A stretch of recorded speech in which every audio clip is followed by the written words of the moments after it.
Assalamualaikum warahmatullahi wabarakatuh. Bismillahirrahmanirrahim. Nahmaduka ya ghafuru ya syakuru. Mashalli wa sallim barik ala sayyidina maulana Muhammadin wa ala alihi wa sahbihi asma'in. Nama ba'du. Ada satu kearifan namanya hidup itu apa? Hidup itu adalah cari sebanyak mungkin supaya hidup itu tidak tergantung pada banyak hal. Jika misalnya cara berpikir orang-orang modern itu sebenarnya banyak orang-orang ilmuwan yang nggak ngagumi Amerika, bukan karena angkuh ndak. Untuk mempertahankan kebesaran negara sebesar itu, kebutuhan listriknya besar, kebutuhan tentaranya besar, kebutuhan apa? Sementara negara kayak Venezuela atau Swiss kebutuhannya ada banyak. Pertanyaannya, yang tergantung dengan banyak hal sama yang tidak tergantung banyak hal itu pinter mana? Kalau dibalik pertanyaannya gitu, negara-negara maju itu tidak keren kalau dibalik pertanyaannya. Orang yang untuk mempertahankan eksistensinya banyak, butuh banyak hal, dengan yang tidak butuh banyak hal, itu pinter mana? Orang yang bahagianya nunggu jadi dokter, nunggu jadi kiai besar, kiai viral, dengan orang yang bahagia cukup dengan ngopi, itu pinter mana? Tapi kalau dibalik pertanyaannya, orang yang tahunya nikmat hanya kopi, dengan nikmat yang banyak, pinter mana? Makanya Mbah Mun tuh kalau guyon itu lucu. Aku iku sakake ambek wong desa sing mlebu swarga. Saya dulu eskal mlebu swarga kok disakeni. Akhirnya beliau memberi penjelasan. Wong desa iku roe pakanan enak, iku mau kopi mbek uduk. Lah swarga iku mau nuruti sing dikarepno. Akhirnya wis mau mangan, wis ngopi, nguduk, ngopi wong ora roh pakanan liyane iku ora roh. Nasi mandi yo ora roh, pizza yo ora roh apa-apa. Terus saya bilang, wah lah niku nak nganti selera tentang wanita cantik. Iku juga sederhana. Rontok pesek ya wis cantik, rontok ireng ya wis. Apa bidadarinya seperti itu karena saking enggak pengalamannya. Jadi surga itu kan nuruti apa yang diinginkan. Kira-kira keinginan orang kampung kalau di surga itu apa coba? Makanan apa coba? Ya nak senengnya ketemel gemblong gitu. Artinya malaikat lebih suka nangani surganya orang-orang kampung di Bang Pak Rektor. Ini sudah ribet ini. Makanan apa saja sudah harus dicoba. Terus kalau di mall tahu orang macam-macam, seleranya macam-macam pasti. Enak mana kalau sampai jadi malaikat pelayan surga? Suka ngelayani orang kampung apa yang orang kota? Orang kampung kan? Jadi ya itu guyon tapi itu menjadi pikiran kita bahwa orang yang banyak kebutuhan itu sebetulnya banyak kebodohannya karena menggantungkan kebahagiaannya dengan banyak hal. Makanya Imam Syafi'i ngendikan istighna itu apa? Al-istighna anisya'i. Yang dikatakan kecukupan adalah berusaha sebanyak mungkin banyak hal tidak kamu butuhkan. Bukan memenuhi semua kebutuhan kamu karena nafsu kamu ini tidak ada batasnya gitu. Kalau kamu penuhin nggak akan selesai. Itu ada perempuan yang kurang cantik itu minta doa saya, Gus doain suami saya kaya, terus tak guyonin, terus nggak minta. Kalau suami kamu kaya, yang pertama dirubah itu apa? Rumah supaya rumah saya bagus. Kedua apa? Mobil supaya mobil saya bagus. Nanti yang dievaluasi itu kamu. Mobil bagus, Alphard, rumah mewah, istrinya kamu pasti itu dievaluasi. Langsung nggak usah sudah gini aja kan. Jadi pertama yang dievaluasi itu kaya itu coba kalau suami kaya itu yang dievaluasi pertama rumah ya, rumah ganti. Setelah itu apa? Mobil. Kira-kira berikutnya akhirnya sudah nggak jadi. Nabi Ibrahim itu pernah minta umur panjang, keren umur panjang. Sama Allah nggak dijawab. Datang orang tua gitu mertamu ke Nabi Ibrahim, terus disuguhi dikasih kurma. Apa itu? Kok kurma apa? Anggur yang sudah matang sekali, sudah dimakan. Setelah dimakan meler keluar lagi, dimakan lagi meler lagi. Terus Nabi Ibrahim masuk lagi ke kamar. Ya Allah, doanya tak cancel. Nanti kalau saya tua kayak itu. Jadi Allah itu nggak jawab langsung tapi ngirimkan itu. Akhirnya ya Allah nggak jadi. Nanti takut itu. Saya pernah ngalami jadi kiai tadi ada ibu-ibu ya nggak pati cantik lah. Suaminya tuh miskin sekali. Minta doa saya supaya kaya. Bareng tak kasih pertimbangan itu udah nggak usah nggak jadi. Jadi itu kearifan. Tapi kearifan ini harus kita tanamkan. Saya nggak bisa membayangkan Indonesia yang besar ini, andai kan tidak ada qanaah, nerimo ing pantum. Coba sekarang ada Covid. Andai kan Indonesia tuh kayak Perancis. Saya beberapa kali punya tamu orang yang hidup lama di Perancis, bahkan dapat istri orang Perancis.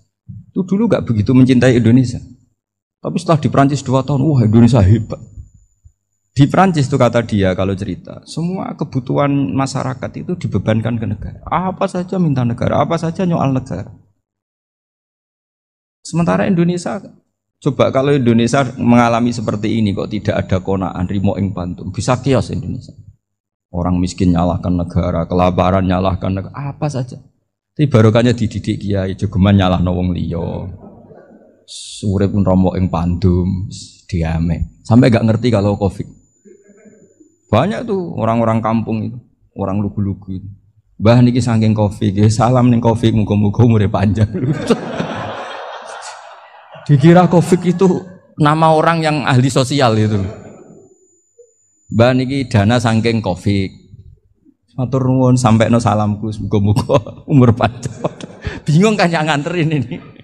Ini gimana yang mau menjelaskan? Memang nggak paham. Ribet kan.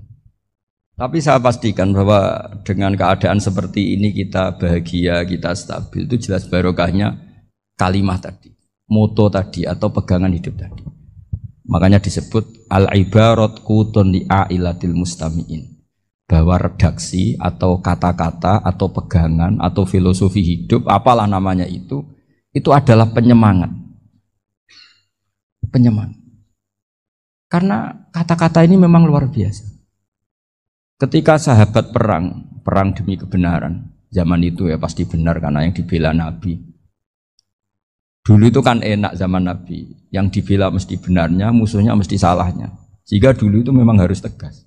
Kalau sekarang mau tegas gimana? Yang kamu bela tidak mesti benar, musuhnya tidak mesti salah. Ribet kan kalau misalnya saya tukaran sama Pak Rektor, kamu mau bela mana kan bingung. Saya tidak mesti benar, saya tidak Nabi. Pak Rektor apalagi tidak mesti benar lagi kan? Ribet kan? Jadi kalau kita mau perang sekarang itu mau pede gimana? Enggak.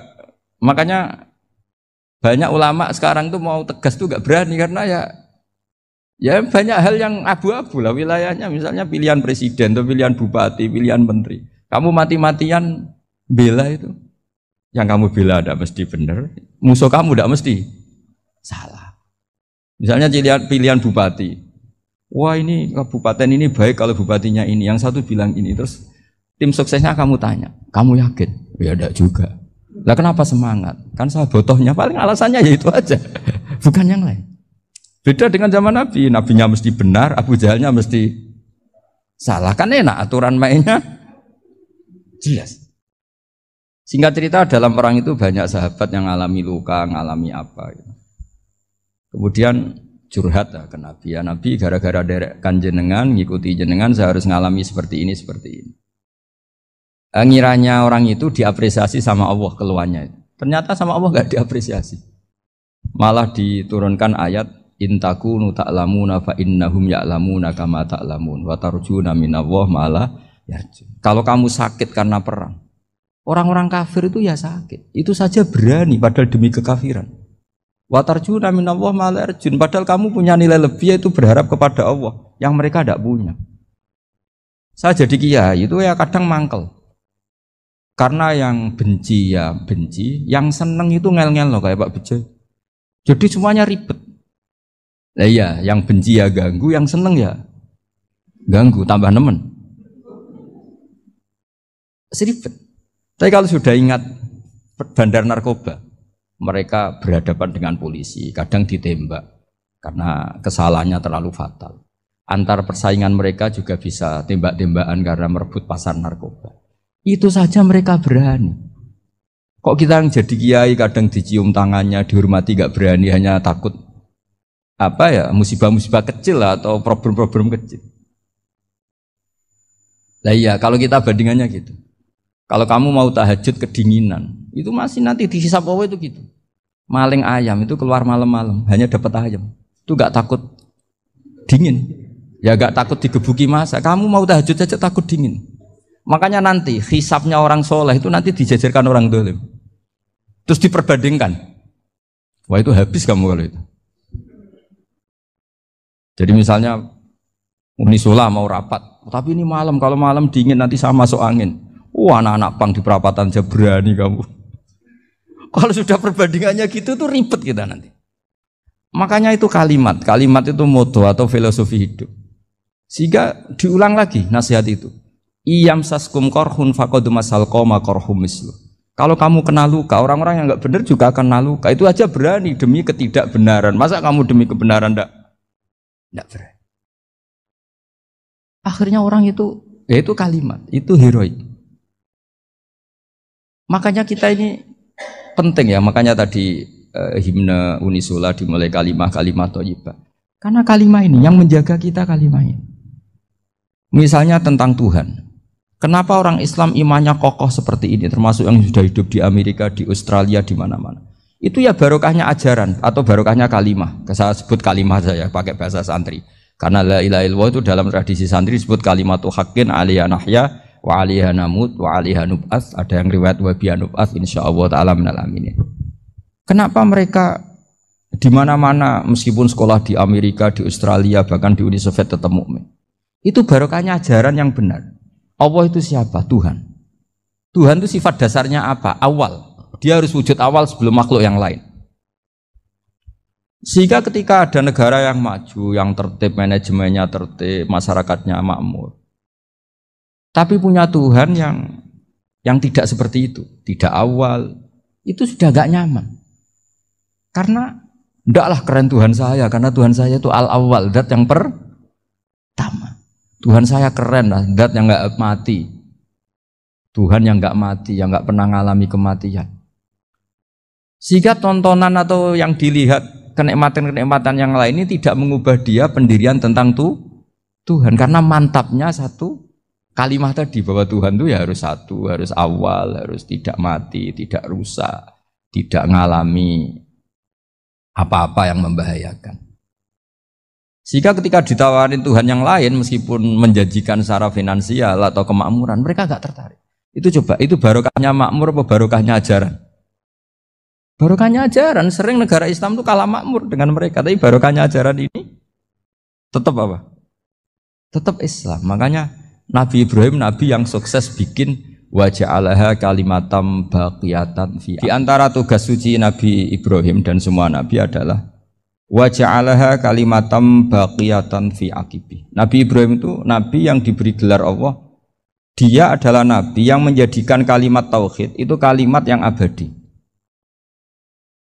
Fi akibih, di anak turunnya, di semua generasinya, baik anak turun karena gen maupun karena pembinaan, karena pendidikan.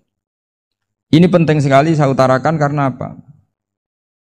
Satu kehidupan itu sebenarnya digerakkan oleh kata-kata, oleh moto kalau orang bahasa modern.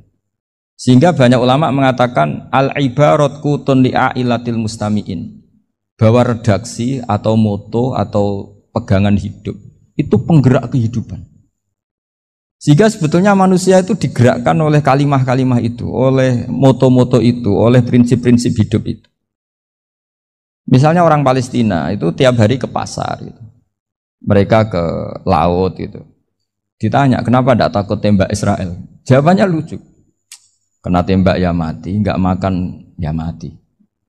Enggak kerja ya mati. Ya sudah sama-sama mati ya mendingan aktivitas normal. Tapi saya tidak menyarankan itu untuk melawan COVID. Ini cerita saja nanti. Kamu jangan provokator itu, karena ini wilayah sensitif. Jadi banyak orang yang poligami. Kalau ditanya alasannya gitu, istri satu ya cerewet, dua ya cerewet, mendingan 4. Ya banyak ya gitu. Tapi ada yang kebalikan, istri satu cerewet saja hampir jantungan, apalagi 4, tinggal matinya kan gitu. Itu semua yang menggerakkan itu kalimat. Kalimat itu satu pegangan. Banyak orang loh yang nggak ingin jadi rektor tuh banyak loh Pak Bejo. Jangan kira semua dosen ingin jadi rektor. Melihat rektor sibuk rapat mempertahankan reputasi Unisula terus sering pegang kepala. Ngapain repot-repot? Jadi tukang sapu aja dapat gaji, ngopi, rokokan selesai. Bodoh amat jadi rektor, mikir orang banyak. Banyak loh orang yang nggak ingin jadi presiden tuh banyak. Karena ngopi nyaman, gak ada yang ganggu. Mau tidur sampai jam 9 siang juga gak ada yang ganggu. Sehingga mereka melihat pegawai negeri itu gak keren, orang kok diatur jam, disiplin. Itu memang cara Allah membagi rahmat. Mau kamu apakan coba? Cara syukurnya dia seperti itu. Bapak saya dulu tuh sering ngajarin saya, diajak jalan-jalan pagi-pagi. Melihat orang ngopi, makan uduk, itu bapak seneng. Kok enak jadi wong awam. Ngene esuk-esuk nyemak bocah kesel kabeh kono enak ngopi rokokan. Bapak kadang iri sama orang awam itu iri. Sudah gitu berharap masuk surga kan enak sudah gitu. Tahu-tahu mati, tidak tahu ke surga apa ke neraka ya tidak tahu. Jadi nah, orang dulu itu orang yang bisa mensederhanakan dunia. Sehingga ya sudah cara bahagia. Makanya saya alhamdulillah saya ini kerjasama sama UII sama beberapa kampus. Memang amdan itu sengaja. Kampus itu ya punya sistem yang nggak bisa mewakili sistem kiai.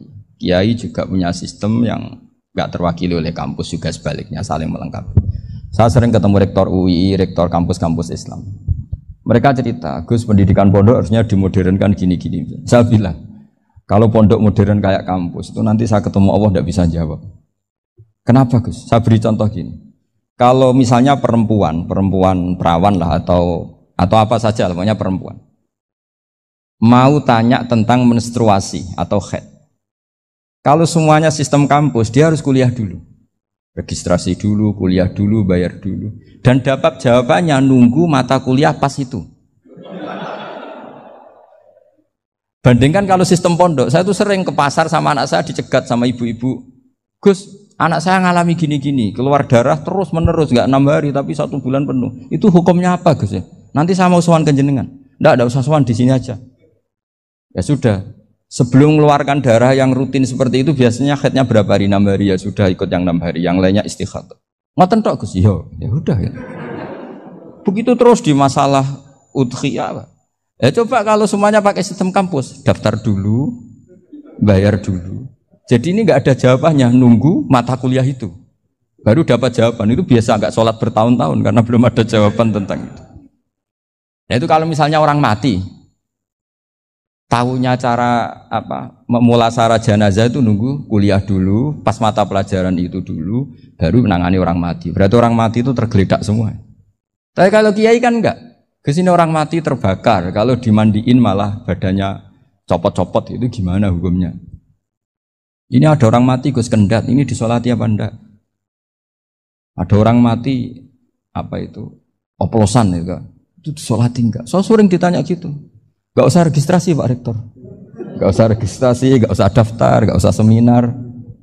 Makanya kalau orang kampus wani kiai itu ya kualat tenan gitu, karena ini yang on time.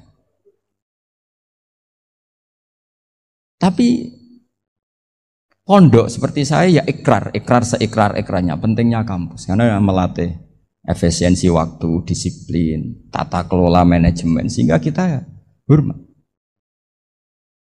Tapi tadi kita harus saling melengkapi sehingga saya tunjukkan ke publik bahwa saya hormat sekali sama polisi, sama tentara. Coba kita bisa apa ngadepi bandar narkoba kalau enggak polisi? Bisa apa coba menjaga NKRI kalau enggak tentara? Begitu juga ya sudahlah kita memang fa inna yadallahi ma'al jamaah, kita berkah itu kalau bersama-sama. Enggak bisa kita sendiri. Nah lalu orang kayak saya itu ya beberapa kali sebetulnya saya itu ditawanin jadi doktor honoris causa apa.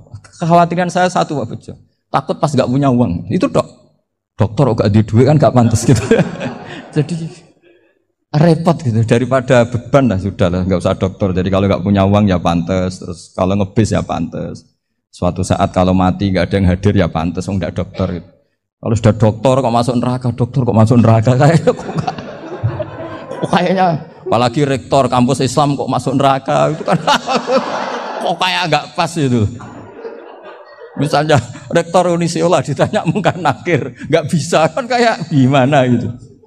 Makanya harus sering ngaji saya supaya nggak malu di depan mungkar nakir. Masa rektor ditanya mungkar nakir nggak bisa.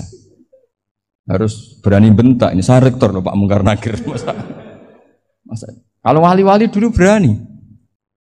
Masyhur di cerita wali-wali ditanya marabbuka manabuka. Saya ini guru tauhid. Kok kamu tanya marabbuka manabuka yang ngelotok? Kamu tidak pernah ngaji, enak aja tanya. Jadi wali-wali itu ya rileks ngadepi mungkin. Saya akan rileks wali di Bang Pak Rektor. Saya yakin itu. Karena wali itu lebih dekat. Tapi ini kesalahan yang tidak maksiat. Insya Allah dimaafkan Allah Subhanahu Wa Taala ini karena kesalahan itu ada dua. Ada kesalahan yang maksiat, ada kesalahan yang tidak maksiat. Saya punya komitmen terhadap agama ini. Baik tadi yang dikatakan Pak Rektor, ada unsur ulama, ada unsur habaib, ada unsur pengusaha, ada unsur birokrat. Di antara kenangan-kenangan saya dari Syekhina guru kita bersama Kiai Haji Maimun Zubair, beliau itu sering dawuh, sering ngendikan, dan itu saya sampaikan juga ketika 7 hari wafatnya Agus Robah, cucu Mbah Maimun, putra Agus Subah. Di antara yang beliau katakan itu adalah sok hak agama itu sing gawe pegawai negeri. Itu berkali-kali beliau ngendikan gitu. Ya saya agak bantah. Lah kalau santri, Bah, ya santri karuan mesti gawe agama, tapi sok ben sing gawe pegawai negeri. Setelah saya jadi kiai dan penelitian, saya itu berkali-kali didatangi dokter, tentara, juga polisi. Mereka sering bilang gini, Gus saya ini dokter negeri. Saya ke NTT, ke Papua, karena saya muslim, berkebutuhan Islam, maka dibikinkan musola, dibikinkan masjid. Kalau kiai tidak bisa, bikin sendiri urunan mau narik siapa. Mau narik tarikan di jalan yang mau nyumbang siapa. Tapi kalau kebutuhan negara, karena tugas negara, ya difasilitasi negara dan tidak dianggap misionaris karena negara. Begitu juga di beberapa negara yang non-muslim kayak di Argentina, di Venezuela, itu ada masjid, ada kajian Islam ya karena duta besar. Dan itu aparat negara. Disinilah kearifan para ulama berkoalisi dengan umarok dengan makna yang positif bahwa agama ini harus ditopang umarok, sistem negara.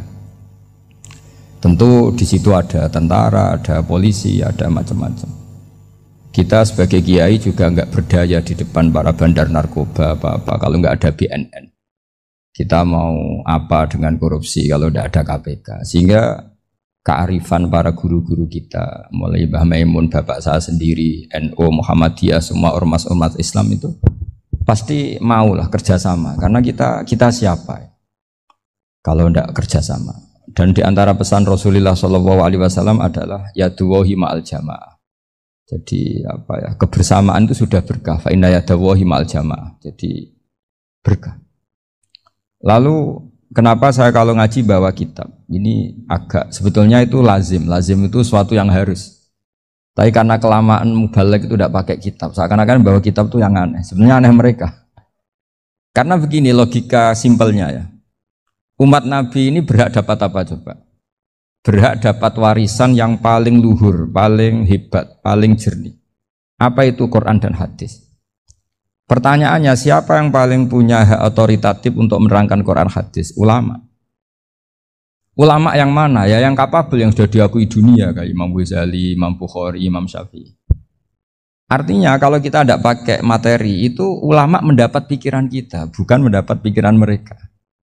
Saya ulang lagi, kalau kita tidak pakai materi yang otentik, yang orisinil, umat ini mendapat pikiran kita, bukan pikiran mereka. Maka saya berusaha supaya teman-teman atau semua umat Islam dapat pikiran-pikirannya Imam Ghazali, pikiran-pikiran Imam Bukhari, pikiran-pikiran Abdul Qasim Al-Junaidi, kejernian-kejernian Abu Yazid Al-Bustami. Kejernian itu diantaranya adalah misalnya makalah yang menurut saya itu makalah yang super. Jadi untuk ngadepi krisis karena COVID atau karena apalah. Itu lama dulu sederhana sekali. Beliau-beliau punya rumus yang mungkin jarang didengungkan orang, tapi saya akan kampanye rumus ini. Al-istighna, haqiqatul istighna, itu adalah al-istighna anis syai' labihi. Jadi pemenuhan kebutuhan yang sebenarnya adalah kita berusaha menghindari sebanyak mungkin kebutuhan yang sekunder, yang enggak penting. Bukan memenuhi semua yang kita inginkan. Jadi misalnya begini ya, kalau kita lapar, itu keinginan kita itu makan enak apa asal makan? Tentu jawabannya asal makan yang sehat. Tapi kalau nuruti nafsu kita, makannya yang enak, teman makan ya enak. Terus di warung yang favorit. Ini kan satu kebodohan. Kenapa untuk makan saja butuh definisi sekian banyak? Yang kita harus kecewa, warung favoritnya bisa sudah tutup. Atau kita ke sana harus macet. Ribet. yang benar-benar arif dan bijaksana itu adalah al-istighna anisya. Sesuatu yang tidak mendesak itu jangan jadikan kebutuhan. Sehingga kalau kita puasa misalnya, semua makanan itu enak karena kita sangat lapar. Sehingga Abul Qasim Al-Junaidi ketika ditanya, ma'idamu to'am, lauk makanan itu apa? Jawabannya lucu, alju, lapar. Kalau kamu lapar ya semuanya enak. Ini sudah mulai hilang. Kita bilang makan enak itu ya sate, ya gulai, ya pizza yang kita senang. Akhirnya apa? Untuk nikmati nikmatnya Allah itu kita jadi ribet. Apalagi yang orang-orang fasik harus ditemani perempuan yang tidak halal misalnya, atau harus ada ajudan, ribet.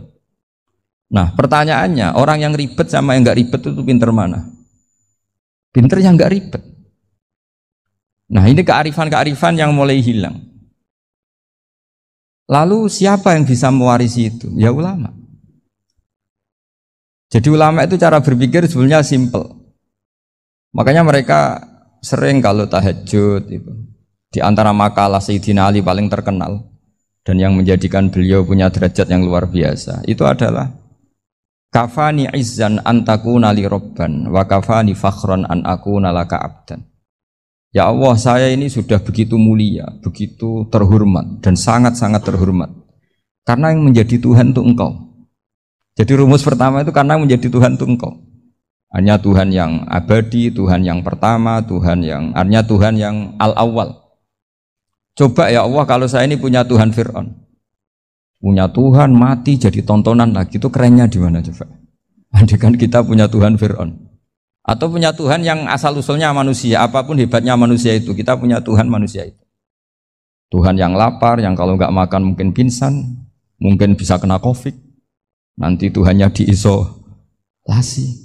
Kayak apa? Makanya ketika Tuhan Allah menyindir ketuhanan selain Allah itu, Allah hanya menyindir dengan kalimat sederhana, karena yakulani to'am, yang kamu tuhankan itu masih makan. Hanya kalau nggak makan ya lemes.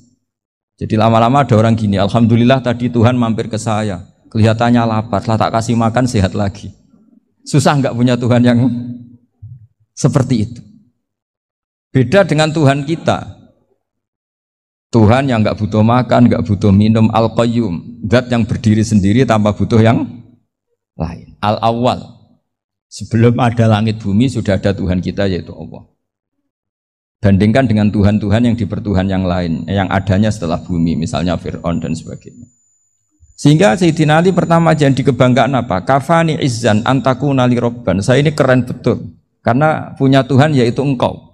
Tuhan yang lahul asma'ul husna, Tuhan yang semuanya punya kebaikan, punya keabadian, punya keagungan.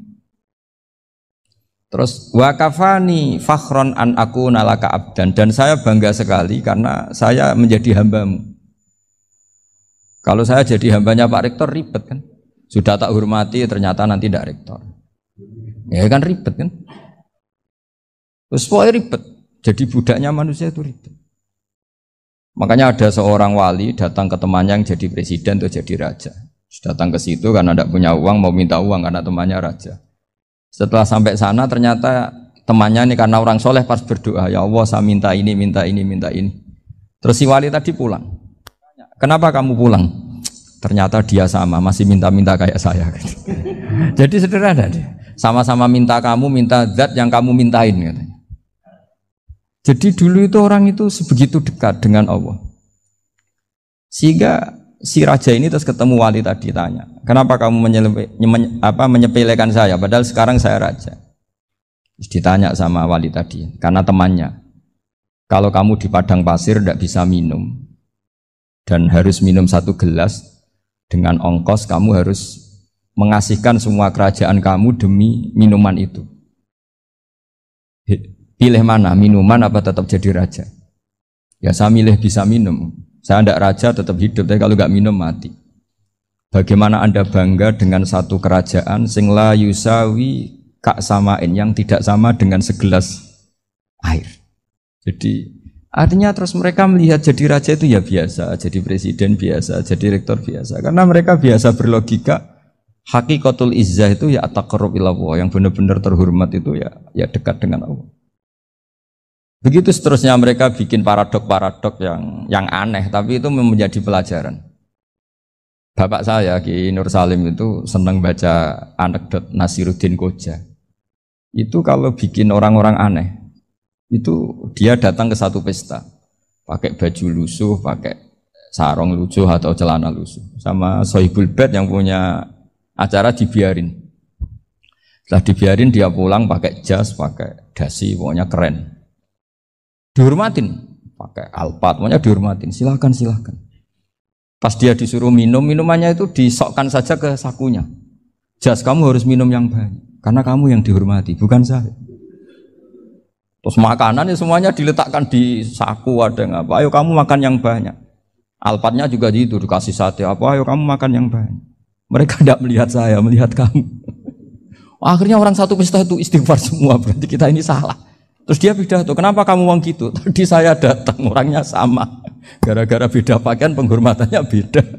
Berarti yang berhak dapat makanan ini jasa ya, bukan saya. Betapa naifnya kita sebagai orang. Ternyata kita masih hormat sesuatu yang seperti itu, yang atribut lah. Jadi orang-orang sufi itu orang yang bisa menertawakan dunia. Akhirnya ya, pertama dia dianggap orang gila, masa jas dikasih makan, dikasih minum. Tapi secara fikih dia benar, haram dia makan. Karena pas dia datang dibiarin, setelah pakai jas dikasih makan. Berarti hakikat yang dapat rezeki siapa? Jasnya apa orangnya? Jasnya apa orangnya? Jasnya. Jadi itu orang-orang sufi, kearifan orang-orang dulu itu bisa ngelola hal-hal yang keseharian menjadi luar biasa. Ada seorang wali melihat istrinya makan satu piring, anaknya makan satu piring. Ditanya, kalian kenyang? Wah, kenyang sekali. Melihat anaknya minum kopi satu cingkir, senang. Kalian senang sekali. Wah, kalau senang dengan hal-hal yang murah bisa, ngapain harus senang dengan hal-hal yang mewah? Bodoh sekali saya. Sehingga terus mereka bisa qanaah. Qanaah itu ya hidup itu simpel, sederhana. Sehingga kita ini bekti sama orang tua misalnya. Itu ya karena ajaran. Suwargamu itu karek wong tuamu. Nak wong tuamu ridho, Allah ridho. Nak ora ridho, Allah ora ridho. Ridho wa fi ridhol walidain wa sakhatu wa sukhtu wa fi sakhatil. Sehingga ketika ada orang tua yang agak brengsek gitu, anak-anak tetap hormat. Punya orang tua yang miskin, yang sudah miskin, tukang tombok nomor, banyak kan di kampung gitu. Ya tetap hormat. Coba kalau dari awal kita ngajari orang tua kamu hormati ya, kalau baik, kalau tidak usah. Bisa geger Indonesia. Tapi barokahnya ajaran-ajaran itu Indonesia tertib karena ada ajaran. Nah ini di sini pesantren dan Unisula semua harus berkontribusi membuat ajaran yang benar itu adalah ciri utama Islam. Sehingga Islam ini dimulai dengan ajaran kalimatul haqqin alaiha nahya wa alaiha namut. Sehingga kita tenang seperti ini. Saya ini termasuk kiai yang tenang. Meskipun kata orang banyak saya ini kiai besar, tapi termasuk kiai yang paling tenang. Termasuk yang paling tenang. Karena saya ini pakai mazhab orang-orang hebat. Saya berkali-kali cerita, orang kayak Imam Syafi'i itu orang yang luar biasa. Saya berkali-kali cerita. Orang yang tadi nyium tangan kamu ya Imam Syafi'i, di belakang tuh ngerasani kamu, menghujat kamu. Jawabannya enak saja. Berarti saya alhamdulillah orang yang wibawa. Buktinya di depan saya nggak berani. Jadi enteng saja. Diceritain sebagian kampung, sebagian separuh dari warga kamu itu nggak suka kamu. Ya bagus lah nggak suka saya, nggak akan utang duit saya. Di mana-mana orang utang itu karena teman dekat. Kalau nggak seneng pasti minimal nggak utang, nggak pinjam mobil, nggak pinjam. Berkah mana yang seneng sama yang gede? Jadi dianggap enteng saja. Semua yang dialamin dianggap enteng saja. Misalnya punya istri pemarah, ya baguslah marahin suami. Kalau marahin tonggo malah ribet. Jadi kamu harus terima kasih kalau dimarahin istri. Baguslah marahin saya mah, kalau marahin tonggo ribet. Jadi enteng saja. Tapi kita sekarang tuh karena nafsu ya, sehingga menghadapi hidup ini ribet. Ulama dulu kalau mau mati itu senengnya bukan main. Sudah lama saya ini ingin gak maksiat. Kayaknya gak maksiat paling efektif itu mati. Ya tidak apa-apa Gusti, kalau sebaiknya mati ya mati aja. Enteng saja. Jadi melihat kematian itu akhir dari segala keburukan atau potensi keburukan. Apapun baik kita sekarang, suatu saat mungkin kita gak baik. Yang bisa menghentikan ketidakbaikan atau potensi ketidakbaikan itu apa coba? Mati kan? Berarti mati itu mengerikan apa menyenangkan? Mesti kamu tidak berani menjawab. Meskipun secara ilmu kamu berani, tapi secara rasa agak berani kan? Saya ulang lagi ya, yang bisa menghentikan keburukan atau potensi keburukan itu apa coba? Apa? Kematian. Berarti kematian itu menyenangkan atau menyusahkan? Apapun kamu tidak berani jawab karena kamu agak-agak duniawi itu kelihatannya. Tapi secara ilmu, kamu tahu kan kalau mati itu tidak buruk-buruk banget. Karena apa? Itu akhir dari segala keburukan. Sehingga Nabi ngajarkan kalimat itu begitu luar biasa. Allahumma ahyini makanatil hayatu khairan li wa tawaffani makanatil wafatu khairan li. Nabi melihat dunia itu begitu indah. Ya Allah, kalau saya ini hidup, anggap saja hidup ini ziyadatan li fi kulli khairin, menjadi modal saya menambah segala kebaikan. Jika suatu saat saya mati, anggap mawon rohatan li min kulli syarrin, itu akhir dari segala keburukan saya. Sehingga mati hidup ya baik karena di situ kita bisa berkontribusi beramal soleh. Mati juga baik karena mengakhiri segala keburukan. Nabi nate ngendikan lagi, ajaban li amril mu'mini inna amrahu kullahu khair. Orang mukmin itu mengagumkan, semuanya baik. In asobathu na'ma syakara fakana khairan lah. Kalau baru dapat nikmat, dia syukur, maka itu baik. Wa in asobatu dharra sabara, kalau dapat masalah mereka sabar, itu juga baik. Sehingga orang mukmin dua sisinya pasti baik. Itu juga kalimat, maksudnya moto atau pegangan hidup. Nah berikut ini saya beri contoh, ini kenangan saya, ini contoh terakhir. Masalah jadi orang terkenal maupun tidak. Di sini dicontohkan Imam Ghazali di halaman 367 di kitab saya 367, juznya 3 di kitab Ihya Ulumuddin. Di sini beliau cerita betapa untuk menjaga ikhlas sebaiknya orang itu tidak terkenal, tidak syuhrah, tidak terkenal. Oke, itu kita sepakat ya, karena kalau terkenal mungkin orang dipaksa publik dengan tanda kutip untuk selalu berbuat baik, tapi karena jaim lah, jaga image atau apa. Tapi ketika dibalik pertanyaannya, kamu rela yang terkenal itu orang nggak benar, sementara yang orang benar itu nggak terkenal. Lalu masyarakat taunya yang tidak benar. Kalau pertanyaannya dibalik gitu, orang baik wajib terkenal enggak? Kalau pertanyaannya dibalik seperti itu, dokter yang benar tidak terkenal, yang malpraktek terkenal. Kamu ingin kondisi seperti itu? Gak ingin kan? Kampus yang bagus gak terkenal, kampus yang bagus gak terkenal, yang gak bagus. Nah, artinya apa? Gara-gara olah kata, olah pikiran, ini logika jadi rubah. Lagi-lagi apa? Jawaban itu ada di kata-kata sebetulnya. Makanya bab-bab seperti ini tidak usahlah kita berdebat, berpolemik. Sebaiknya orang itu humul, menutup diri, apa sebaiknya orang terkenal, itu nggak perlu seperti itu. Sudah terserah Tuhan saja. Makanya saya mulai dulu ngaji sampai sekarang itu ya tidak punya punya ikon tertentu atau punya website tertentu, enggak. Sudah terserah pangeran. Saya juga tidak sok suci materialistik atau enggak, ya tidak mikir saya. Bukan apa-apa ya, karena saya ini kiai, jadi biasa urusannya sama Allah, tidak sama makhluk. Jadi pusing kalau sama sarah-sarahnya makhluk itu pusing. Meskipun rektor kalau nasihati saya pasti tidak saya terima, itu tetap makhluk, itu sudah ada ngefek kalau saya itu sudah ada itu. Bukan karena saya sombong, ya memang makhluk betul gitu, bukan.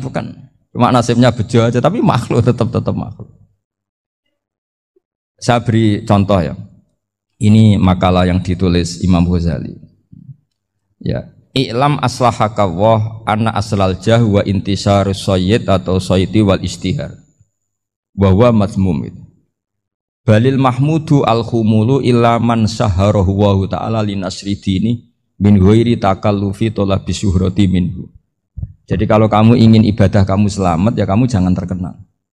Tapi resikonya adalah kalau kebaikan itu tidak terkenal, maka agak dikenali. Kalau agak dikenali berarti masyarakat hanya punya percontohan yang tidak baik, karena yang baik tidak terkenal.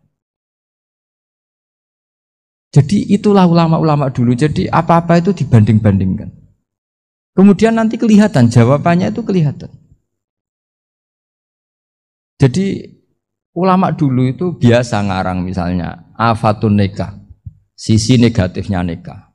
harus ngrumat istri, harus macam-macam. Kalau terlantar itu ya dosa. Seperti tadi Pak Marsudi cerita, kalau orang ngapalkan Quran itu takut lupa. Kalau lupa itu jadi dosa. Pertanyaannya, kalau semua orang takut lupa, takut dosa, semua orang nggak hafal Quran karena potongan-potongan lupa. Cara berpikir tidak seperti itu. Kalau berpikir ya namanya hafalan ya inginnya hafal, kan nggak ingin lupa. Lah nanti kalau takdirnya lupa karena hal-hal yang dimaklumi oleh syariat itu nggak yang termasuk dosa. Yang dosa itu lupa takliwiri udhrin syar'iyyan, lupa yang tidak ada sebab yang apa? Syar'i. Tapi lupa bawaan EQ-nya tidak bagus, lupa bawaan sering dibentak. Oh itu nggak masalah karena bawaannya orang tertekan itu ya lupa. Coba kamu hafal Quran, terus punya kredit jatuh tempo, pas hari itu aku yakin nggak cerdas sudah. Itu bawaannya orang tertekan itu pasti lupa. Jadi ya saya teruskan ya. Jadi terus ada makalah yang sangat bagus sekali tentang itu. Saya baca ya. Wa yadullu ala dzalika anna Allah azza wa jalla amaral anbiya'a bi idharil amali lil iktida wa khassahum bi mansibin nubuwah. Wala yajuzu ayyudhanna bihim annahum khurrimu afdhalal amalen. Jadi orang yang terlalu mendewa-dewakan khumul itu menutup diri. Oke itu baik karena dengan khumul, dengan menutup diri Anda tidak riya, Anda tidak pamer. Tapi kata Imam Ghazali, kamu juga harus ingat di antara syaratnya Nabi itu harus mengumumkan kalau beliau itu seorang Nabi. Harus memaklumatkan kalau beliau seorang Nabi supaya bisa diikuti. Caranya sholat harus diumumkan sehingga Nabi itu mengatakan harus jamaah. Karena dengan cara jamaah itu bisa shollu kama ra'aitumuni sholli. Coba kalau Nabi sholatnya nggak diperlihatkan, kamu harus sholat yang benar. Caranya gimana ya Rasulullah? Itu rahasia. Bingung nggak kira-kira? Bingung nggak? Ya misalnya amal rahasia selalu lebih baik. Terus ada pertanyaan, Nabi ngendikan kamu sholat yang benar. Caranya gimana Nabi? Ya itu rahasia. Terus gimana coba? Tapi Nabi ngendikan apa? Shollu kama ra'aitumuni usolli. Ya sudah kamu sholat, niru saya sholat. Berarti Nabi sholatnya diperlihatkan apa disembunyikan? Diperlihatkan. Jadi begitu juga saya berkali-kali bilang, orang tahu kalau itu bidan ya berdasar tulisan itu bidan. Tahu kalau itu dokter gigi ya itu dokter gigi. Jangan sampai gara-gara tidak ada tulisan mau beli alat bangunan di dokter gigi, mau periksa gigi di toko bangunan. Gara-gara apa? Nggak ada maklumat. Nah, di sini ulama-ulama selalu memaklumatkan dirinya. Termasuk Imam Ghazali ketika ngarang kitab dinamai Ihya Ulumuddin, bahwa kitab ini bisa menghidupkan ilmu-ilmu agama yang mulai hilang. Begitu seterusnya. Jadi ini ngaji ya. Jadi orang itu harus ngerti. Jadi jangan nuruti emosi sendiri atau logika sendiri. Bahwa saya suka humul, ya monggo. Agama Islam menyediakan sarana itu. Uzlah itu ya punya sisi kebaikannya sendiri. Tapi syuhrah terkenal asal tidak nuruti nafsu juga punya sisi kebaikannya sendiri. Setidaknya umat ini punya satu master kebaikan yang mudah diakses. Tapi tadi saya ulang lagi, jangan karena hadzun nafsi, jangan karena kepentingan pribadi. Makanya di sini disebutkan wa yadullu ala dzalika ay ala syuhrah anna Allah taala amaral anbiya bi idharil amal lil iktida. Allah selalu memerintahkan para nabi kalau ngamal kebaikan ya harus dimunculkan supaya bisa ditiru. Yaitu tadi kita tidak bisa bayangkan kan kalau misalnya Nabi menyuruh kamu harus sholat yang benar, kemudian sholatnya Nabi sembunyi. Lalu ditanya, Nabi saya niru siapa? Wah itu rahasia, kamu nggak boleh lihat sholat saya takut tidak ikhlas. Ribet kan? Sehingga jamaah itu statusnya tetap harus. Nah bedanya harus ini ulama berpendapat harus yang apa? Fardu kifayah. Tapi fardu itu maknanya harus. Tapi bukan berarti kalau nggak jamaah sholatnya nggak sah, nggak. Tapi statusnya jamaah tetap apa? Harus. Nah barokahnya harus ini orang yang baru sholatnya langsung benar karena ada yang diikutin. Coba kalau mantan dukun baru sholat terus sholat sendiri, itu mesti mirip mantra. Karena dia tidak ada master percontohannya. Tapi barokahnya ada master, orang paling bodoh pun kalau sholat ya benar, karena standar ada komandonya, ada imamnya. Sehingga Imam Ahmad malah berpikir keras, syarat sahnya sholat itu harus jamaah. Cara pikirannya Imam Ahmad keras sekali beliau. Jika kalau orang sholat sendiri kok ada orang lain yang maunya berjamaah harus bayar, orang itu harus bayar demi sahnya sholat. Itu madzhabnya Imam Ahmad. Tapi kalau madzhab Syafi'i hanya mengatakan itu fardu kifayah, yang kalau satu komunitas gak mau melakukan semuanya apa? Ya jadi ini sebelum sesi ringan tanya jawab, hanya 2 saja tanyanya, nggak boleh banyak-banyak, nanti nggak pulang-pulang saya. Jadi tak baca lagi biar dapat berkahnya Imam Ghazali. Wa qala qaumun asirru afdalu minal alaniyati. Terus kata sebagian ulama al-alaniyah itu afdal minas sirri. Terus diperbandingkan baik yang mana amal dipertontonkan sama anda. Terus kata Imam Ghazali, kalau orang itu bisa jaga tidak riya, maka sebaiknya dipertontonkan karena kebaikan harus yang muncul, bukan yang tidak baik yang muncul. Makanya ketika Unisula memaklumatkan diri sebagai ingin jadi generasi khairah ummah, itu kalau diterjemah itu kan wow, khairah ummah, umat terbaik. Itu kan kayak agak angkuh. Tapi nggak apa-apa, itu nggak apa-apa. Masa kita kampanye Unisula siap degradasi moral, kan ya lucu kan. Masa jualan gitu kan ya lucu. Ya sudah, kita memang ingin mengkhidmati ummah, berbakti dengan umat, membantu supaya jadi generasi khairan apa? Tidak apa-apa, dimaklumatkan supaya dengan itu umat punya sarana. Oh kalau ingin jadi khairan ummah, kuliah di sini. Jangan lalu enggak gitu. Ya sama kita dokter, maklumatkan saja dokter gigi, dokter kandungan, dokter bedah. Sehingga orang kalau mau bedah ya jangan ke dokter kandungan. Jadi barokahnya maklumat ya. Jadi saya mohon sekali ini, saya sendiri sebetulnya orang yang enggak siap terkenal sebetulnya, tapi ya sudah terserah Allah saja. Kalau itu cara Allah menyebar kebaikan, ya monggo. Pokoknya kita tawakal saja sama Allah Subhanahu wa Ta'ala. Dalam konteks Indonesia, muhasabah itu sudah jadi perilaku ya. Karena dulu orang tua saya, guru-guru saya kalau ngandani itu, bayangkan kalau kamu jadi dia. Jadi misalnya kita mentang-mentang atasan, otoriter sama bawahan. Bayangkan kalau kamu jadi yang bawahan itu kayak apa? Laukun tamakanah, kalau orang Arab bilang, bayangkan kalau kamu di posisi dia. Makanya guyonannya orang-orang Indonesia itu kan orang ngaramkan judi gitu, bareng dikasih tahu. Tapi yang menang anak jenengan, alhamdulillah. Ternyata ngaramkan itu karena ada anaknya. Kalau anaknya yang menang ya seneng. Meskipun itu guyonan, tapi saya punya padanan itu dalam kitab Hikam. Nabi Ibrahim itu Khalilur Rahman, tentu bencinya minta ampun sama yang namanya maksiat. Suatu saat beliau diterbangkan di alam malakut. Itu kalau di Hikam saya halaman 15 juga. Saya masih ingat betul. Mungkin kalau Anda beda halaman karena beda cetakan. Atau enggak punya kitabnya. Atau punya tapi tidak bisa baca. Nah itu jadi berbagai kemungkinan. Atau punya tidak bisa baca tapi dianggap jimat. Atau digo pencitraan. Banyak itu kaji-kaji tidak bisa baca kitab tapi di ruang tamunya kitabnya besar-besar. Pencitraan itu, tapi ya bagus lah, nggak apa-apa untuk syiar. Setelah diterbangkan di alam malakut, diperlihatkan sama Allah, ada orang pezina, ada orang syaribul khomri, ada orang mabuk, ada orang macam-macam. Allah tanya sama Nabi Ibrahim, bagaimana pendapat kamu Ibrahim tentang mereka yang maksiat?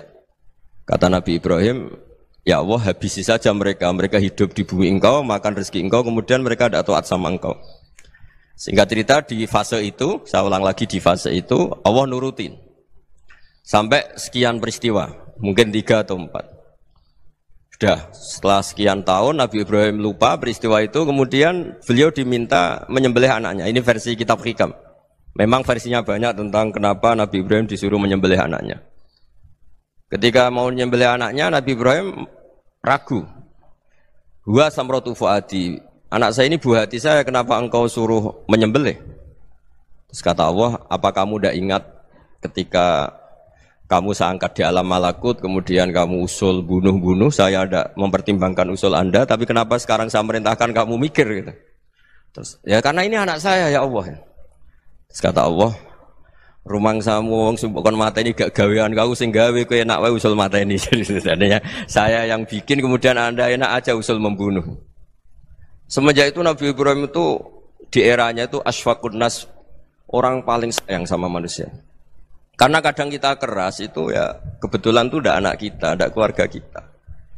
Cara orang Jawa itu kan gitu ya, kalau ada perempuan terus macak yang macam-macam pakai sepeda motor cowok terus wah itu luput suwo semoga-moga gini, tapi setelah dikasih tahu niku ponakane jenengan semoga-moga selamat.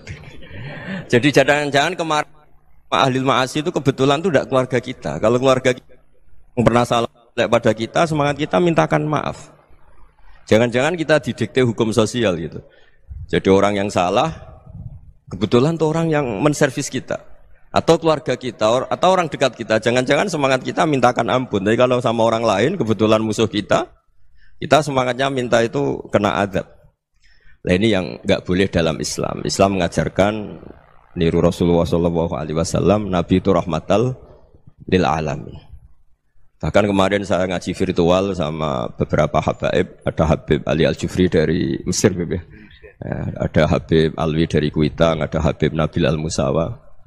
Dari sekian habaib itu saya masih ingat diantaranya yang didawuhkan rahmatan lil alamin itu ketika Nabi adahu kaumuh, disakiti oleh kaumnya, dan itu mereka masih kafir semua. Itu mereka dapat doanya Nabi Allahumma hdi qaumi fa innahum la ya'lamun. Kayak apa baiknya Nabi, orang yang menyakiti, yang melukai, tapi Nabi masih berdoa Allahumma hdi qaumi fa innahum la ya'lamun. Sayyidina Umar dapat doanya Nabi itu yakhina kana kafiran, ketika masih kafir didoakan Allahumma aizzal Islam bi Umar. Itu ketika masih kafir.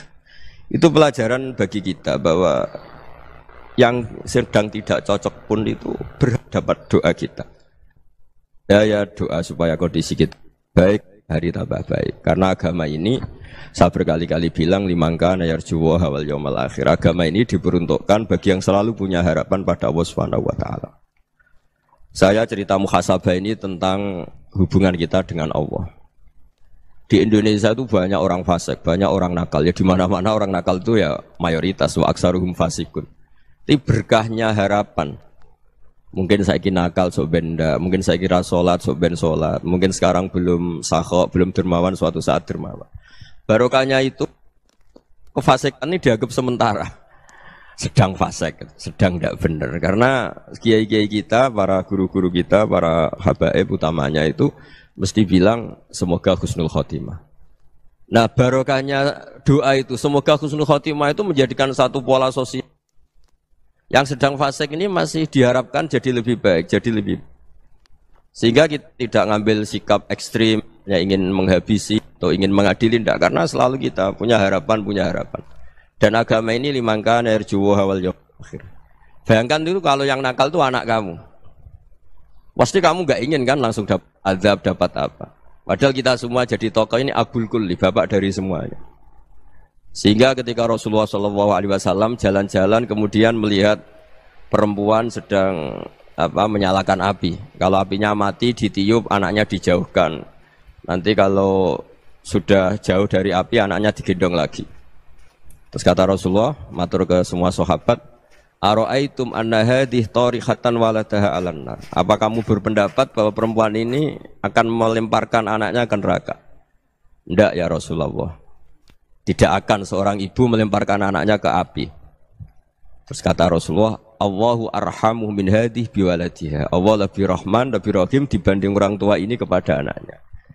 Ini yang harus kita kenalkan terus, kita kampanyakan terus. Supaya orang hubungannya dengan Allah itu nyaman, asik.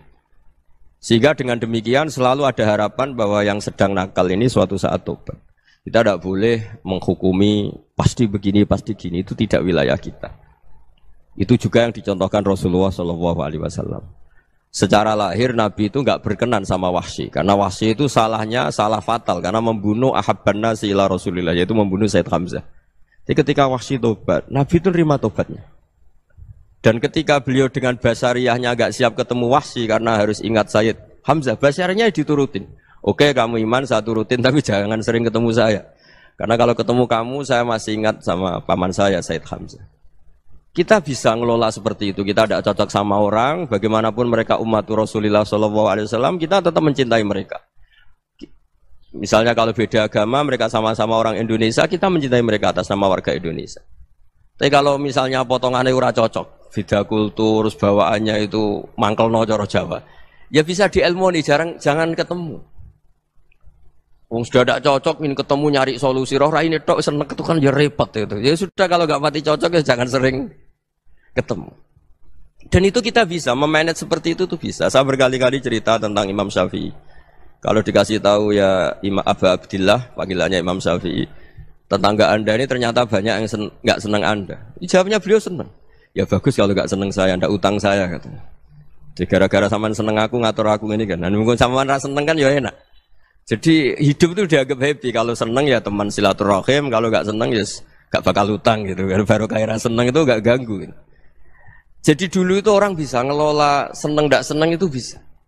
Karena ada kearifan hubungan dengan Allah Subhanahu wa taala. Hidupnya selesai karena masyghul bi dzikrillah. Mereka sibuk dengan Allah. Makanya kata ulama-ulama tasawuf, kamu jangan melihat manusia perilakunya, tapi kamu juga harus ingat yang gerakkan semua itu Allah Subhanahu wa taala. Dengan demikian kita farah, kita senang. Makanya Nabi kalau ngutus Anas bin Malik kemudian enggak kesampaian yang diinginkan karena Anas main, ketika garwa-garwane Nabi agak tersinggung, Nabi andaikan Allah menghendaki yang saya inginkan kesampaian, pasti itu kesampaian. Jadi dianggap kegagalan Anas enggak manggil yang dituju Nabi itu ya kersane Allah, ya enteng saja. Sayyidina Ali lebih parah lagi yang dialamin. Itu dalam beliau kalau dipanggil itu enggak cepat-cepat ke sana. Ketika ditanya, "Kenapa kamu tak panggil enggak cepat ke saya?" "Amin tu ukubatak." Karena aku tahu engkau orang baik. Orang baik itu pemaaf. Jadi makanya orang-orang soleh dulu itu bodoni itu. Makanya sekarang kalau ada orang bodoni itu mesti dibidik orang soleh. Kalau orang-orang soleh itu kakean husnudzon lagi sering dibodonin. Abdul bin Umar itu masyhur itu. Kalau ada budaknya sering sholat, sergap sholat itu dimerdekakan. Akhirnya enggak sholat pun pura-pura sholat.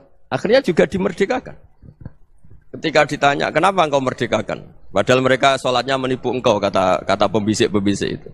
Man khoda'ana lillah in khoda'na lah. Dia nipu atas nama Allah, berarti saat tertipu juga atas nama Allah. Enggak masalah dong, semuanya demi Allah Subhanahu wa ta'ala. Jadi ketika kita ketemu mensifati Allah Ta'ala itu ghafir, Allah pemaaf. Jangan kamu enggak fair untuk diri kamu nyifati Allah ghafir, pada orang lain Allah kamu sifati syadidul iqab. Jadi Allah kamu atur, kayak MC tadi ngatur saya. Jadi Allah itu apa? Kalau pada saya ghafir, kalau pada musuh saya syadidul iqab. Itu enggak fair. Kalau Anda punya harapan kepada Allah karena Allah Rahman Rahim, Allah ghafir, sebenarnya Allah pada musuh kita ya bisa saja Allah ghafir, bisa saja Allah Rahman Rahim. Sehingga kita melihat orang lain yang kita tidak cocok itu ya enteng saja. Itu min ummati Rasulillah sing tanaluhu syafa'atu, tanaluhu sa'atu rahmati, tanaluhu fair. Jangan dengan kita kayak mesti dapat rahmat. Jangan orang lain kayak Allah pasti syadidul iqab. Itu tidak boleh. Sehingga ketika ada orang Badui, singkat cerita orang Badui ini kencing di masjid. Semua sahabat membentak dia. Yang enggak bentak hanya Nabi tok. Saking mangkelnya orang ini karena semua sahabat bentak kecuali Nabi. Setelah dibenarin Nabi, terus Nabi nyuruh sabbu ali dhanuban min ma'in. Setelah disucikan masjid itu, dia berdoa keras sekali. Allahumma arhamni wa Muhammadan wa la tarham ma'ana ahadan. Ya Allah, yang berhak dapat rahmatmu hanya saya dan Nabi Muhammad, yang lainnya jangan. Karena yang lainnya tuh jengkelin, gitu aja saya salah dimarah-marahin gitu. Jadi kalau kamu doa terbatas ya kayak orang Bedui ini, kayak orang Arabi. Apa kata Nabi? Laqad tahajjarta wasi'an. Allah yang rahmatnya luas menjadi kamu sempitkan. Karena kamu mau atur Allah hanya rahman pada Indonesian Power, pada NU, pada kita, yang orang lain nggak perlu dapat. Itu kan kasihan Islam, karena Islam terus nggak dimiliki semua orang. Allah nggak dimiliki semua orang, Rasulullah nggak dimiliki semua orang karena di NU, di ormas tertentu, di nggak boleh seperti itu. Nggak boleh takhasyar tawasian, kata Nabi, nggak boleh mempersempit zat yang rahmatnya itu luas.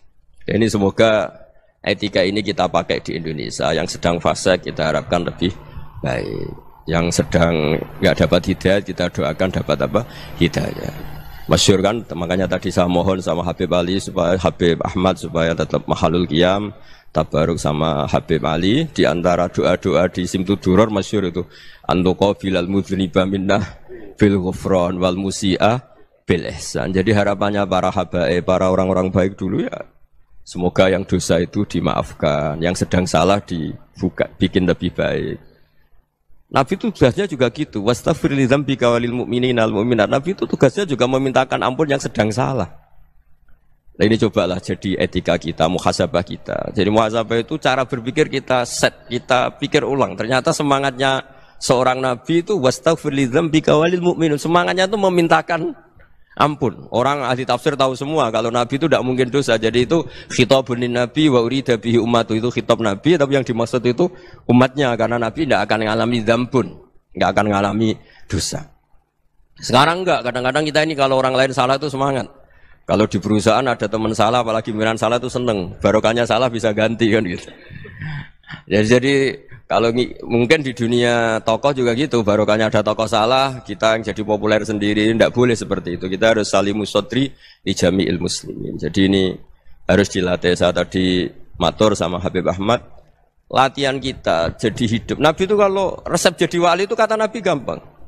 Kata Nabi, kalau kamu ingin disenangin Allah, ya sudah, kalau kamu asbahta wa amseta gini-gini, perasaan kamu, kata Nabi, jangan punya perasaan ghil sama orang muslimin.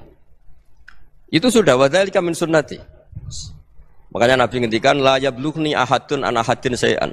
Ada yang baca la yuballighni ahadun an ahadin syai'an. Seseorang jangan melaporkan ke saya tentang salahnya yang lain. Fa inni akhruju ilaikum wa ana salimus sodri. Karena saya ingin ketemu sampean semua dalam keadaan salimus sodri, tidak punya perasaan apa-apa. Karena kalau nurutin membisik, nurutin informasi itu ya repot, karena orang pasti sepihak. Ada kiai yang top, datang ke kampung-kampung ning desa-desa. Kata yang seneng itu punya akhlak. Wah itu bagus, orang besar datang ke kampung-kampung. Kata yang enggak seneng, wah itu jobnya kiai kecil kok diambil, itu kan ya kasihan itu kan sudut pandang. Makanya saya sering bilang, akal kita ini cukup untuk mentasdik Rasulullah Shallallahu Alaihi Wasallam. Meskipun perasaan kita kadang orang Jawa itu beda. Saya berkali-kali bilang sama peneliti dari Jogja, kenapa sih Gus para nabi itu kok poligami istrinya banyak? Nabi Dawud katanya itu berapa? Nabi Sulaiman malah jumlahnya agak terbatas. Nabi Muhammad itu paling sedikit.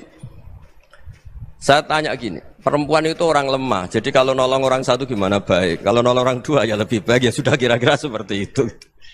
Paling tidak akal kita masih tahu kalau orang baik itu kan mesti baik. Nolong orang satu baik, nolong orang dua ya lebih baik, nolong orang tiga lebih baik. Tapi kalau kamu orang nggak baik, satu saja kamu terlantarin, kamu miskinkan, kamu ya tinggal diukur kan. Kalau orang baik nambah baik, tapi kalau orang buruk tambah buruk. Nah itu akal. Akal kita bisa menganalisis kenapa sih nikah itu ada yang poligami, ada yang enggak. Ya sudah, ukur saja diri kamu. Misalnya kayak saya elek keriting, rabi terus, memperbanyak wong elek, orang perilaku netok raine dadi elek kabeh gitu. Tapi nak kowe ku ganteng, alim, ganteng, sugih, anake ganteng-ganteng, berhubung kowe saleh ahli swarga kabeh, mertua yo bangga karena karir kamu meyakinkan. Ini mertua kamu aja gak bangga mau nambah. Ipar gak bangga, mertua gak bangga, desa kamu yang kamu wayai juga gak. Beda dengan Nabi ketika nikah Juwairiyah itu gak ada pernikahan sebarokah Nabi dengan Juwairiyah itu. Azharu Rasulillah, di situ habis perang banyak tawanan, gara-gara jadi bisanya Nabi langsung dibebaskan semua karena Azharu Rasulillah. Sekarang bisanya Kanjeng Nabi. Dulu Abu Sufyan mangkalnya bukan main sama Nabi, gara-gara putrinya dinikah terus langsung jadi. Kalau kamu kan enggak, nikah satu, nikah lagi, satu kampung musuh kamu. Karena istri pertama ya cemburu, yang kedua agak bangga. Wah itu selesai itu, di dunia wal akhirah. Maksud saya, nganalisis Islam itu harus pakai akal. Dan akal yang dipakai, ini saya bawa ke kitab Ihya, adalah pikiran-pikiran para ulama. Makanya ketika Imam Ghazali ketika ditanya, fakaifa bi muslimin fasikin asawwaha fi jami'i amri. Kalau kayak ketemu orang fasik, orang Islam tapi fasik, perilakunya enggak ada yang benar. Kata Imam Ghazali jawabnya lucu, aneh. Ma min muslimin illa wa islamuhu ta'ah. Tidak ada orang Islam kecuali dia mau Islam, membenarkan Allah dan Rasul itu sudah taatnya dia. Kok kamu tidak bisa melihat taatnya dia? Dia pikirannya kan ini pemabuk, ini tukang apa. Tapi kata Imam Ghazali, sebenarnya kamu masih bisa berpikir positif. Ma min muslimin illa wa islamuhu ta'ah.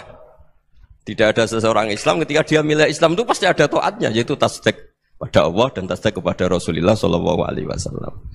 Jadi dengan pola seperti itu, maka di antara guru-guru kita yang modern ya di era Mbah Maimun, di sini ada Habib Ahmad. Habib Salim, syair yang sering dibaca beliau adalah ada orang munajat sama Allah, ini cerita munajat. Itu orang itu ngendikan gini, ana mutnibun, ana mukhtiun, ana asi, huwa rahimun, huwa ghafirun, huwa afi. Ya Allah, saya mukhti, saya orang yang salah. Ana mudnib, saya orang yang dosa. Ana asin, saya sering maksiat. Tapi engkau ya Allah, engkau ghafir, pemaaf. Engkau rahim, maha pengasih. Engkau afin, yang mudah memaafkan. Kata orang ini, ya agak kurang ajar, tapi saking senengnya sama Allah. Qobal tuhunna salasatan bisalasat. Ya gini saja ya Allah, sifat engkau diadu dengan sifat saya. Engkau Tuhan, Gusti, enggak boleh kalah katanya. Terus wasatahliban ausofu ausofi, dan kau pasti pemenangnya gitu. Jadi ada orang rayu Allah dengan cara seperti itu ya ada ya. Saya ini manusia, salah saya banyak. Engkau ampunannya banyak. Engkau Tuhan, Gusti, enggak boleh ampunan Anda, ampunan engkau kalah dengan salah saya. Enggak boleh Tuhan kok kalah. Jadi untuk supaya orang punya harapan gitu. Banyak juga wali-wali yang jadab ketika datang ke makam Rasulullah SAW. Itu kalau dongo ya agak kacau sebetulnya, cara syariat agak kacau. Ya Allah, engkau punya dua pilihan. Jika engkau menjadikan saya soleh, surah habibu, yang senang kekasihmu, yaitu Rasulullah SAW. Tapi jika engkau menjadikan saya fasik, surah adubu, yang senang itu setan. Monggo jenengan mau menyenangkan kekasih jenengan, mau menyenangkan musuh jenengan, monggo. Jenengan bebas kok memilih. Mestinya Allah ya senang menyenangkan kekasihnya. Jadi ya, intinya Allah dipaksa untuk menjadikan dia orang soleh gitu. Jadi kayak kemarin itu Pak Bu siapa yang kesini itu, yang sama jenengan kuliah kesini itu sama Habib Ahmad. Saya pertama nggak mau, lama-lama Habib Ahmad. Ini gimana Gus? Orang taunya saya dekat jenengan, kalau nggak kasih saya waduh. Ini kayak doanya wali yang tadi. Nggak punya pilihan, nggak ada pilihan. Jadi saya mohon muhasabah itu dimulai cara berpikir. Makanya di sini sebetulnya tag ini supaya dapat barokahnya Ihya. Ini kitab yang disenangi para habaib, para ulama. Sebetulnya tag di muhasabah itu redaksinya gini ya, yang lengkap. Hasibu anfusakum qabla an tuhasabu, wazinuha qabla an tuzanu, wa tahayya'u lil ardil akbar. Jadi ada kata wazinu, jadi ukur. Perilaku Anda ini diukur, ditakar. Misalnya kita sebagai suami kan ya punya hal-hal yang kita tidak ideal. Cara wong Jawa mesti pesek. Cara rezeki ya pas-pasan itu. Dan kita juga kalau makanya enggak boleh tanya istri begini, apa saya cinta pertama Anda? Pasti Anda kecewa. Orang jadi istri hanya korban terakhir gitu. Sudah. Karena orang kalau ngelamar kemana-mana gak jadi, yang jadi istri itu pasti korban terakhir gitu. Jarang istri pilihan pertama, jarang. Ayo semua yang nikah. Rata-rata itu pilihan Anda pertama Pak, dari sekian ditolak di mana-mana terus. Ya perempuan terakhir. Kamu juga korban terakhir gitu. Itu wali-wali dulu kalau ngandani kita itu sederhana. Antal ini masyhur diceritakan Habib Zain bin Semit dalam kitab Al-Manhajus Sawi. Anta lam tajid min nafsika kullama turid. Fa kaifa turidu min ghairika kullama turid. Kamu yang ingin ideal saja, kamu tidak menemukan pada diri kamu untuk menjadi ideal. Kamu kan ingin ganteng, ingin punya uang banyak, ingin perilaku Anda sempurna. Anda saja yang punya keinginan tidak bisa mewujudkan keinginan Anda sendiri. Fa kaifa turidu min ghairika ma turid. Jadi anta lam tajid min nafsika kullama turid. Fa kaifa turidu min ghairika kullama turid. Kamu yang punya keinginan saja. Misalnya saya ingin punya uang banyak, perilaku saya selalu benar, enggak pernah salah. Loh, saya yang ingin saja dengan diri saya enggak bisa untuk benar terus. Kok kamu berharap orang lain selalu benar? Jadi anta lam tajid ya sama. Kalau kamu menuntut istri kamu itu ramah, neriman, apa kamu neriman sama wajah istri Anda gitu? Engkau ya pola neng dindi jajaki sana jajaki sini, kamu sendiri tidak kona apa. Jadi itu nasihat yang luar biasa. Anta lam tajid min nafsika kullama turid, fa kaifa turidu min ghairika kullama turid. Kamu mau menghormati semua orang, tidak mau kan? Kemudian Anda berharap semua orang menghormati kamu. Kamu tidak ingin kan orang lain semua menghujat kamu. Sementara kamu enak aja menghujat orang lain. Makanya Rasulullah SAW itu luar biasa ketika bikin kaidah sosial. Apa la yu'minu ahadukum hatta yuhibba li akhihi ma yuhibbu li nafsihi. Jadi kalau ukuran iman itu sederhana. Kalau sesuatu itu baik, nyaman bagi Anda ya bayangkan itu pada teman Anda. Misalnya Anda bangun tidur sudah acak-acakan, enggak punya uang, utang jatuh tempo, kan enggak ingin ketemu orang. Ya kamu jangan bertamu ke jenis ini karena dengan kamu yang alami juga gak siap ketemu orang. Makanya ada Habib Alim itu dilapuri sama seseorang. Beb, dulu teman saya itu ketika saya kaya itu sering main ke saya. Setelah saya miskin, mereka tidak main ke saya. Kata Habib itu bagus, sunau begitu itu bagus. Coba kalau kamu dulu kaya, teman kamu main kan kamu gaya. Di rumah ada makanan, bisa hormat tamu. Setelah kamu miskin jadi buruh manol di pasar atau buruh bikin boto, teman kamu datang, malu enggak kamu? Mendingan enggak datang gitu. Akhirnya baru, oh ya alhamdulillah kalau gitu. Lu ya kan dulu teman kita datang, kita ada Alphard, istri cantik, rumah bagus. Lah kita miskin, buruhnya orang pas dibentak-bentak, teman kamu udah datang. Milih datang kamu enggak kalau setelah kamu jatuh? Enggak kan? Jadi barokahnya ilmu itu terus. Ya, tapi kadang-kadang orang tuh, wah setelah saya miskin teman-teman enggak kasih ke sini. Ya kalau kamu sudah jatuh, teman-teman kamu di situ jadi tontonan. Ya mulai sekarang cara berpikir itu dirubah. Dulu yang namanya kiai itu kalau diundang orang itu ya agak-agak senang. Semenjak saya itu agak rubah. Ngundang kiai, ngatur kiai itu tak haram-haramkan ya ada lumayan lah sekarang itu sudah mulai agak beretika. Dulu itu ngundang tuh tanggalnya ditentukan, jamnya ditentukan. Enggak mikir apa kiai saat itu nganggur, enggak. Punya wadifah, enggak. Dia milih tanggal yang dia nganggur, enggak mikir masa itu kiainya nganggur apa. Enggak. Ya saya hanya cerita aja, kamu tersinggung ya monggo, boten nggih monggo itu kan. Jadi saya mohonlah supaya tadi saya juga matur ke Habib Ahmad. Jadi untuk orang merasa ikut sunnah Rasul itu gampang sekali kata Sayyid Muhammad. Dulu Nabi berpakaian ala daerahnya. Kalau mikot ya pakai mikotu baladi. Karena Nabi orang Madinah dan beliau berdomisili di Madinah ya misalnya mikotnya dari Bir Ali misalnya. Tapi kalau Anda orang kawasan Tanim mau umrah ya dari Tanim. Misalnya kawasan Jirona ya dari Jirona. Artinya apa? Kamu ngambil mikot karena Nabi mikot misalnya dari Bir Ali, bukan berarti kamu harus seperti Nabi di Bir Ali, kamu orang Mekah, misalnya kamu orang Tanim, orang dia harus dari mikot itu apa? Baladi. Sama, makanya di fikih-fikih itu kalau teknik anak, Nabi orang Arab, halawiyatnya kurma ya kurma. Kalau orang Jawa sedegan, semua podo-podo. Ya, podo-podo manis. Jadi ini tabaruk sama Sayyid Muhammad, ini ada murid beliau, Habib Ahmad, saya baca. Supaya orang itu merasa ikut Nabi itu gampang sekali. Ini saya baca ya di halaman tadi disaksikan Habib Ahmad 433 di kitab apa begini? Manhajus Salaf fi Fahmin Nusus. Itu kata Sayyid Muhammad, wa kanat sunnatu Rasulillah annahu yat'amu ma yajiduhu fi ardi wa yalbasu ma yajidu wa yarkabu ma yajidu mimma abahu wa ta'ala. Faman istamala ma yajidu fi ardi fa huwa al-muttabi' lis-sunnah. Kama annahu hajjal baita min madinati. Faman hajjal baita min madinati nafsi fa huwa al-muttabi' lis-sunnah. Wa illam takun hadhil madinatu tilka. Jadi intinya misalnya Nabi dulu itu ngasih sedekah kepada fakir miskin ya pakai dinar, dirham. Ya kalau orang misalnya sedekah pakai rupiah ya sudah ikut sunnah Nabi. Jangan lu Nabi pakai dinar loh, kamu kok pakai rupiah. Dulu dinarnya Nabi udah ada tulisannya Bank Indonesia, kamu kok ada tulisannya Bank.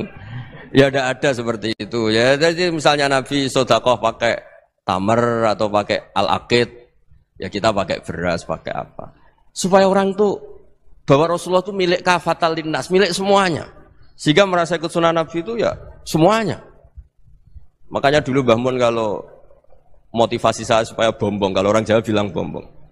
Wong Jawa itu mesti ono wong alim. Beliau menyontohkan mas itu Mbah Fadol, Senori, Mbah Ihsan Jambes. Itu bisa ngarang-ngarang kitab luar biasa. Padahal beliau bukan orang Arab. Imam Sibawai itu orang Persia. Imam Ghazali orang Tus itu juga ikut Persia.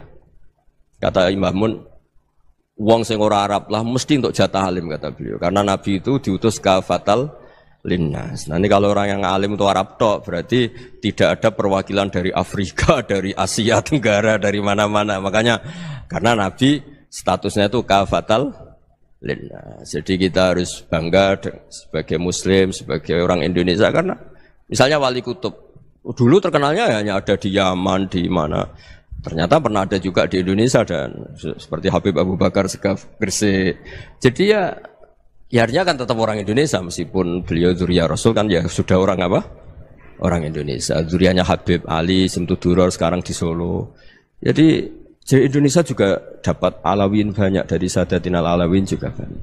Jadi saya mohon barokahnya ngaji seperti ini. Melihat orang lain tuh gampang, bayangkan tuh kalau anak kamu. Makanya Nabi nanti kalau nggak percaya lihat di Hikam nomor 15 di kitab saya itu.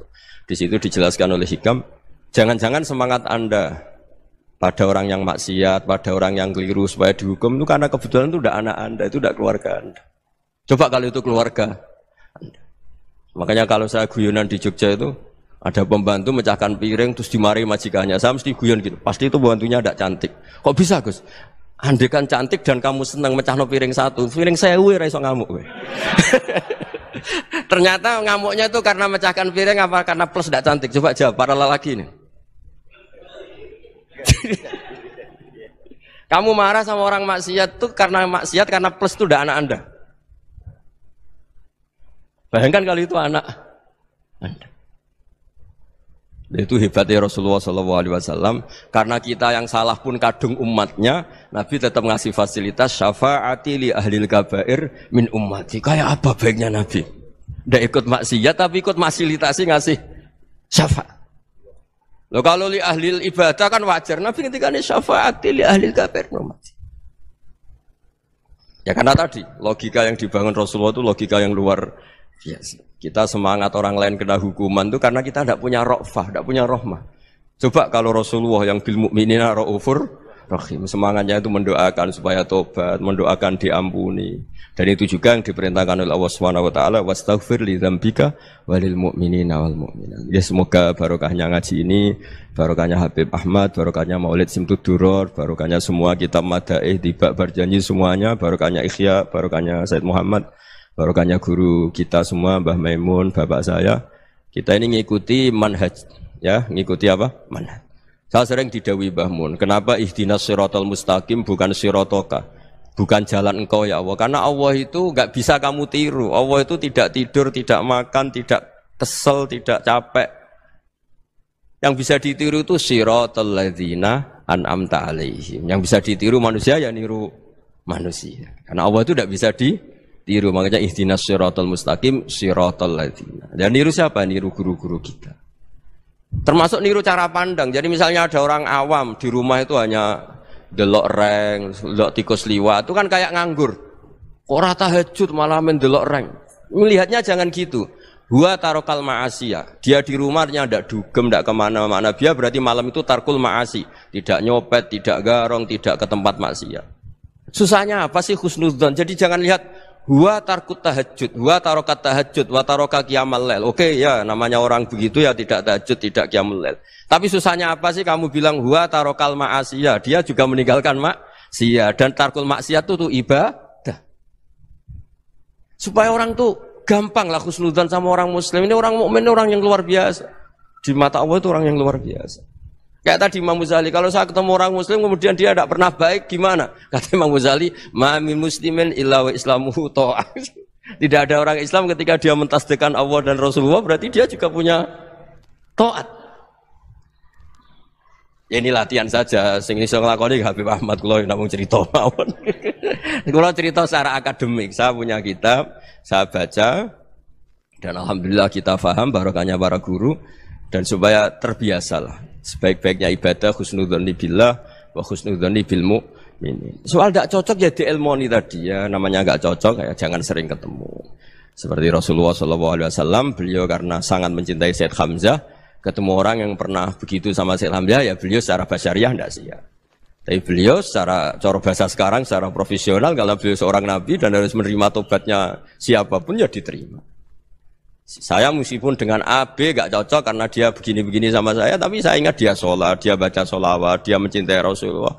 Ya kita hormat. Ya soal gak cocok ya di manage tadi ya. Zuruhiban tasdid huban. Kalau gak pati cocok ya jangan sering ketemu bawaannya enak nanti.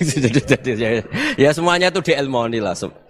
Makanya ngendikane Ma'ruf Al-Qurhi ada yang baca Al-Kharki, mangqala fil yaumi salasa marrat aw marham umat Muhammad kutiba minal abdal. Karena semangat mencintai siapapun satu hari sering baca marham umat Muhammad, wa ma asli umat Muhammad, wa ma tajawaz an umati Muhammad. Itu mesti kutiba minal abdal. Dia pasti termasuk wali abdal. Maksudnya semangat mencintai. Ya dilatih lah. Misalnya Indonesia Power atau PLN. Andai kan tidak ada PLN itu kayak apa? Orang nggak bisa ngaji, tidak bisa aktivitas, ya barokahnya ada PLN, barokahnya jasanya. Kita sadar, tidak semua kebaikan kita ini memenuhi keinginan orang banyak. Gitu. Orang banyak ingin listrik, ingin saluran apa, dan itu kadang yang mewujudkan orang lain atau kelompok lain. Ya karena itu manfaat ke orang lain ya kita doakan. Karena khairun nas anfa'uhum linnas. Sehingga kita terbiasalah ngakui orang lain. Seperti semangatnya Rasulullah SAW, semuanya itu didoakan, semuanya diinginkan kebaikannya. Bahkan Nabi gak putus asa sampai di akhirat. Ketika Nabi lain sudah putus asa karena sudah akhirat, sampai dimintai syafaat semuanya bilang nafsi, nafsi. Karena merasa semuanya enggak punya nyali di depan Allah. Karena ini sudah akhirat, sudah finish. Tapi apa Rasulullah? Analah. Ya udah, saya sanggup mensyafaati kalian. Terus kata Nabi, fa'atiyal arsya. Saya mendatangi aras, fa'akhiru lahu sajidan, saya sujud. Wa ahmaduhu bimahamida allamaniha rabbi. Kemudian saya tetap muji Allah dengan pujian yang terus menerus. Padahal sudah di akhirat, sudah finish. Nabi dimintai syafaat masih sanggup. Karena Nabi tahu, akhirat tidak bisa mendikte Allah. Tidak bisa Allah terus bilang, ya Allah ini akhirat loh, engkau sudah tidak boleh mensyafaat. Tidak bisa. Allah tidak bisa diganggu akhirat. Allah tidak boleh dibatalkan rahmannya oleh akhirat. Allah tetap rahman rahim abadal abad. Dan Nabi tahu itu. Makanya kata para ulama, fa Muhammadun ahmadu min ghairihi. Jadi Nabi Muhammad namanya dua, yang terkenal. Sebenarnya banyak yang terkenal dua, Muhammad sama Ahmad. Ketika Nabi punya nyali memuji Allah di akhirat atau sudah di akhirat, itu fa Muhammadun ahmadu min ghairihi. Ketika Nabi lain sudah tidak punya nyali muji Allah karena sudah akhirat, Nabi Muhammad tetap berani muji Allah di saat seperti itu. Makanya ahmadu di situ kata ulama itu af'al tafdil, fa Muhammadun ahmadu min ghairihi. Kanjeng Nabi lebih memuji Allah di saat yang Nabi lain sudah tidak punya nyali untuk muji Allah di saat itu. Makanya kata Nabi fa akhiru lahu sajidan wa ahmadhu bimahamida allamaniha rabbi. Akhirnya setelah lama gitu terus Allah ngendikan ya Muhammad irfa' ra'sak wasal tu'tah wasfa' tusyaffa. Sudah Muhammad, angkat kepala kamu minta apa saat turutin, dan kalau kamu ingin mensyafaati umatmu saya beri hak apa? Syafaat.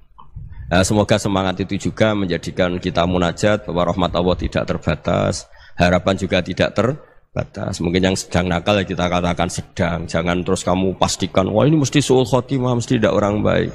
Tidak, agama ini liman kana yarjuwaha wal yaumal akhir, selalu bagi yang punya harapan. Ya, mugi-mugi dapat barokah semua. Mantul dengan kata wassalamualaikum warahmatullahi wabarakatuh. Dalam konteks Indonesia, muhasabah itu sudah jadi perilaku ya. Karena dulu orang tua saya, guru-guru saya kalau ngandani itu, bayangkan kalau kamu jadi dia ya. Jadi misalnya kita mentang-mentang atasan, otoriter sama bawahan, bayangkan kalau kamu jadi yang bawahan itu kayak apa? Laukun tamakanah, kalau orang Arab bilang, bayangkan kalau kamu di posisi dia. Makanya guyonannya orang-orang Indonesia itu kan orang ngaramkan judi gitu, bareng dikasih tahu. Tapi yang menang anak jenengan, alhamdulillah. Ternyata ngaramkan itu karena ada anaknya. Kalau anaknya yang menang ya seneng. Meskipun itu guyonan, tapi saya punya padanan itu dalam kitab Hikam. Nabi Ibrahim itu Khalilur Rahman, tentu bencinya minta ampun sama yang namanya maksiat. Suatu saat beliau diterbangkan di alam malakut. Itu kalau di Hikam saya halaman 15 juga. Saya masih ingat betul. Mungkin kalau Anda beda halaman karena beda cetakan. Atau enggak punya kitabnya. Atau punya tapi tidak bisa baca. Nah itu jadi berbagai kemungkinan. Atau punya tidak bisa baca tapi dianggap jimat. Atau digo pencitraan. Banyak itu kaji-kaji tidak bisa baca kitab tapi di ruang tamunya kitabnya besar-besar. Pencitraan itu. Tapi ya bagus lah, nggak apa-apa untuk syiar. Setelah diterbangkan di alam malakut, diperlihatkan sama Allah. Ada orang pezina, ada orang syaribul khomri, ada orang mabuk, ada orang macam-macam. Allah tanya sama Nabi Ibrahim, bagaimana pendapat kamu Ibrahim tentang mereka yang maksiat? Kata Nabi Ibrahim, ya Allah habisi saja mereka. Mereka hidup di bumi engkau, makan rezeki engkau, kemudian mereka tidak taat sama engkau. Singkat cerita di fase itu, saya ulang lagi di fase itu, Allah nurutin. Sampai sekian peristiwa, mungkin 3 atau 4. Sudah, setelah sekian tahun Nabi Ibrahim lupa peristiwa itu, kemudian beliau diminta menyembelih anaknya. Ini versi kitab Hikam. Memang versinya banyak tentang kenapa Nabi Ibrahim disuruh menyembelih anaknya. Ketika mau menyembelih anaknya, Nabi Ibrahim ragu. Huwa samratu fuadi. Anak saya ini buah hati saya, kenapa engkau suruh menyembelih?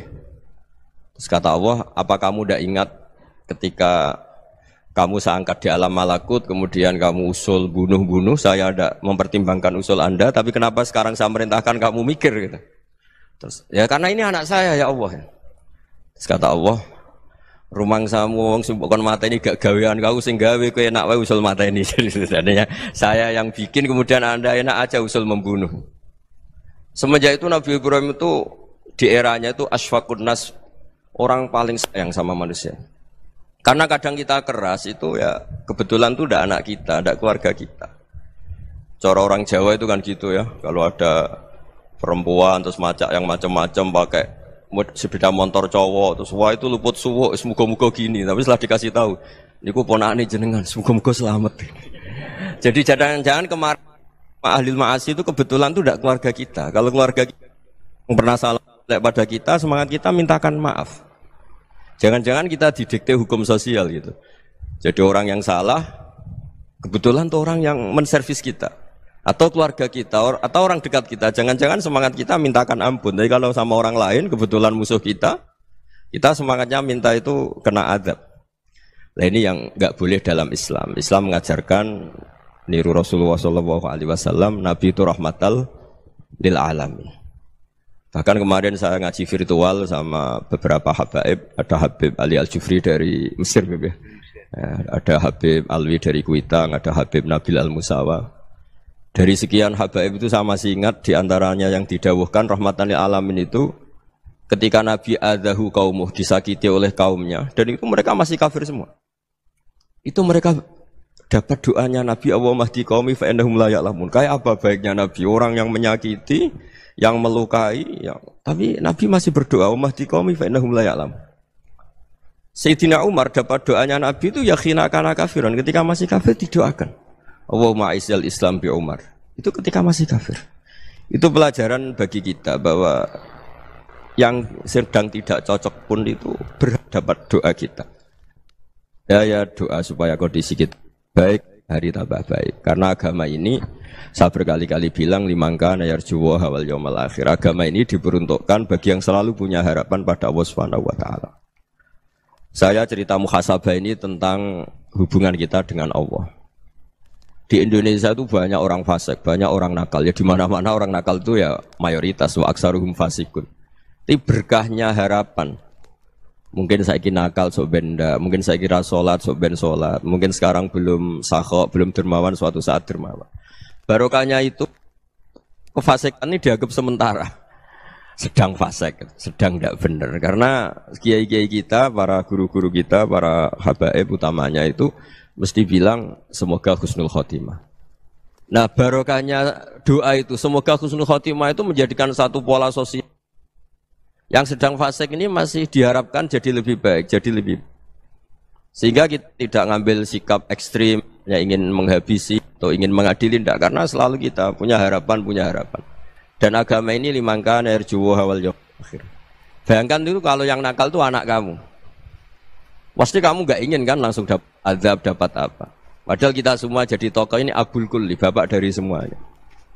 Sehingga ketika Rasulullah SAW jalan-jalan kemudian melihat perempuan sedang menyalakan api. Kalau apinya mati ditiup, anaknya dijauhkan. Nanti kalau sudah jauh dari api, anaknya digendong lagi. Terus kata Rasulullah, matur ke semua sahabat, Aro'aitum anna hadih tarihatan waladaha alan nar. Apa kamu berpendapat bahwa perempuan ini akan melemparkan anaknya ke neraka? Tidak ya Rasulullah. Tidak akan seorang ibu melemparkan anaknya ke api. Terus kata Rasulullah, Allahu arhamu min hadih biwaladiha. Allah lebih rahman, lebih rahim dibanding orang tua ini kepada anaknya. Ini yang harus kita kenalkan terus, kita kampanyakan terus. Supaya orang hubungannya dengan Allah itu nyaman, asik. Sehingga dengan demikian selalu ada harapan bahwa yang sedang nakal ini suatu saat tobat. Kita tidak boleh menghukumi pasti begini, pasti gini. Itu tidak wilayah kita. Itu juga yang dicontohkan Rasulullah SAW. Secara lahir Nabi itu nggak berkenan sama Wahsy, karena Wahsy itu salahnya salah fatal karena membunuh ahabban nasi ila Rasulillah, yaitu membunuh Sayyid Hamzah. Jadi ketika Wahsy tobat, Nabi itu nerima tobatnya. Dan ketika beliau dengan basariyahnya nggak siap ketemu Wahsy karena harus ingat Sayyid Hamzah, basariyahnya diturutin. Oke, kamu iman, saya turutin, tapi jangan sering ketemu saya. Karena kalau ketemu kamu, saya masih ingat sama paman saya, Said Hamzah. Kita bisa ngelola seperti itu. Kita tidak cocok sama orang, bagaimanapun mereka umat Rasulullah SAW, kita tetap mencintai mereka.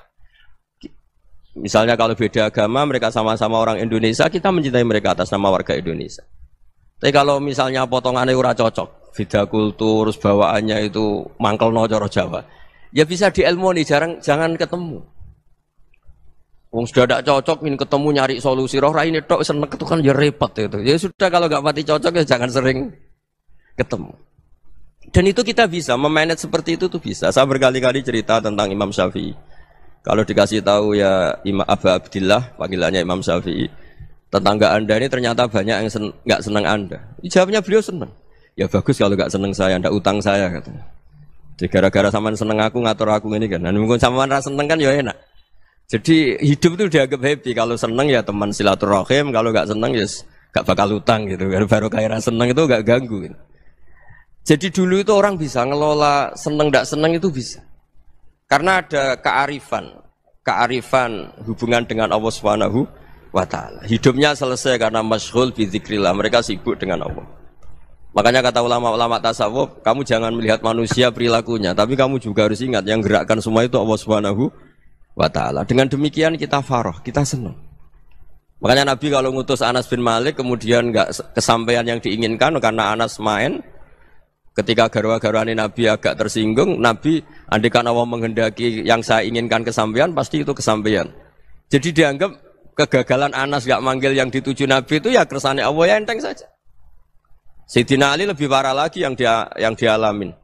Itu dalam beliau kalau dipanggil itu nggak cepet-cepet ke sana. Ketika ditanya, kenapa kamu tak panggil gak cepat ke saya? Amin tu ukubatak. Karena aku tahu engkau orang baik. Orang baik itu pemaaf. Jadi makanya orang-orang soleh dulu itu bodoni itu. Makanya sekarang kalau ada orang bodoni itu mesti bidik orang soleh. Kalau orang-orang soleh itu kakean husnudzon akhirnya sering dibodonin. Abdul bin Umar itu masyhur itu. Kalau ada budaknya sering sholat, sergap sholat itu dimerdekakan. Akhirnya enggak sholat pun pura-pura sholat. Akhirnya juga dimerdekakan. Ketika ditanya, kenapa engkau merdekakan? Padahal mereka sholatnya menipu engkau, kata pembisik-pembisik itu. Man khoda'ana lillah in khoda'na lah. Dia nipu atas nama Allah, berarti saat tertipu juga atas nama Allah. Enggak masalah dong, semuanya demi Allah Subhanahu wa Ta'ala. Jadi ketika kita ketemu mensifati Allah Ta'ala itu ghafir. Allah pemaaf. Jangan kamu enggak fair untuk diri kamu nyifati Allah ghafir, pada orang lain Allah kamu sifati syadidul iqab. Jadi Allah kamu atur, kayak MC tadi ngatur saya. Jadi Allah itu apa? Kalau pada saya ghafir, kalau pada musuh saya syadidul iqab. Itu tidak fair. Kalau Anda punya harapan kepada Allah karena Allah Rahman Rahim, Allah ghafir, sebenarnya Allah pada musuh kita ya bisa saja Allah ghafir, bisa saja Allah Rahman Rahim. Sehingga kita melihat orang lain yang kita tidak cocok itu ya enteng saja. Itu min ummati Rasulillah sing tanaluhu syafa'atu, tanaluhu sa'atu rahmati, tanaluhu fair. Jangan dengan kita kayak mesti dapat rahmat, jangan orang lain kayak Allah pasti syadidul iqab. Itu tidak boleh. Sehingga ketika ada orang Badui, singkat cerita orang Badui ini kencing di masjid, semua sahabat membentak dia. Yang enggak bentak hanya Nabi tok. Saking mangkelnya orang ini karena semua sahabat bentak kecuali Nabi. Setelah dibenarin Nabi, terus Nabi nyuruh sabbu ali dhanuban min ma'in. Setelah disucikan masjid itu, dia berdoa keras sekali. Allahumma arhamni wa Muhammadan wa la tarham ma'ana ahadan. Ya Allah, yang berhak dapat rahmatmu hanya saya dan Nabi Muhammad, yang lainnya jangan. Karena yang lainnya itu jengkelin, gitu aja saya salah dimarah-marahin gitu. Jadi kalau kamu doa terbatas ya kayak orang Bedui ini, kayak orang Arabi. Apa kata Nabi? Laqad tahajjarta wasi'an. Allah yang rahmatnya luas menjadi kamu sempitkan. Karena kamu mau atur Allah hanya Rahman pada Indonesian Power, pada NU, pada kita, yang orang lain nggak perlu dapat. Itu kan kasihan Islam, karena Islam terus nggak dimiliki semua orang. Allah nggak dimiliki semua orang, Rasulullah nggak dimiliki semua orang, karena dipek NU, dipek ormas tertentu, dipek nggak boleh seperti itu. Nggak boleh takhasyar tawasian, kata Nabi, nggak boleh mempersempit zat yang rahmatnya itu luas. Ini semoga etika ini kita pakai di Indonesia. Yang sedang fase kita harapkan lebih baik. Yang sedang nggak dapat hidayah kita doakan dapat apa? Hidayah. Masyhur kan, makanya tadi saya mohon sama Habib Ali supaya Habib Ahmad supaya tetap mahalul qiyam, tabaruk sama Habib Ali di antara doa-doa di Simtud Duror masyhur itu antuqabilal mudhniba minnah bil ghufran wal musi'a bil ihsan. Jadi harapannya para habaib, para orang-orang baik dulu ya semoga yang dosa itu dimaafkan, yang sedang salah dibuka, bikin lebih baik. Nabi itu tugasnya juga gitu. Wastaghfir li dzambika walil mu'minina wal mu'minat. Nabi itu tugasnya juga memintakan ampun yang sedang salah.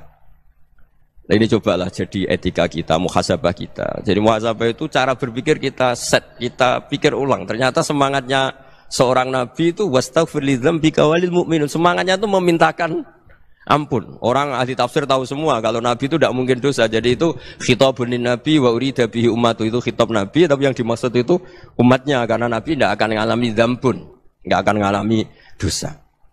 Sekarang enggak, kadang-kadang kita ini kalau orang lain salah itu semangat. Kalau di perusahaan ada teman salah, apalagi pimpinan salah itu seneng. Barokahnya salah bisa ganti kan gitu. Jadi kalau mungkin di dunia tokoh juga gitu, barokahnya ada tokoh salah, kita yang jadi populer sendiri, tidak boleh seperti itu. Kita harus salimus sodri di jami'il muslimin. Jadi ini harus dilatih. Saya tadi matur sama Habib Ahmad, latihan kita jadi hidup. Nabi itu kalau resep jadi wali itu kata Nabi gampang.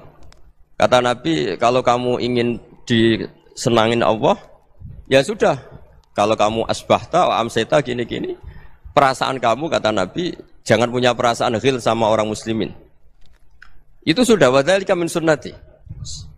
Makanya Nabi ngendikan la yablughni ahadun an ahadin syai'an. Ada yang baca la yuballighni ahadun an ahadin syai'an.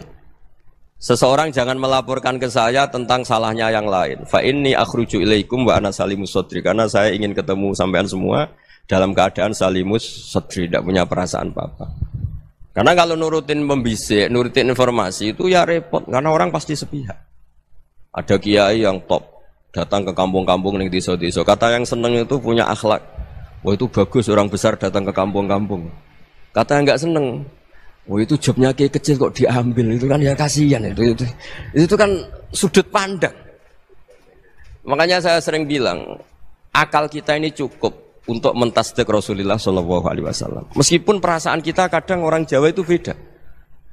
Saya berkali-kali bilang sama peneliti dari Jogja, kenapa sih Gus para nabi itu kok poligami istrinya banyak? Nabi Dawud katanya itu berapa? Itu Nabi Sulaiman malah jumlahnya agak terbatas. Nabi Muhammad itu paling sedikit. Saya tanya gini, perempuan itu orang lemah, jadi kalau nolong orang satu gimana baik? Kalau nolong orang dua ya lebih baik, ya sudah kira-kira seperti itu.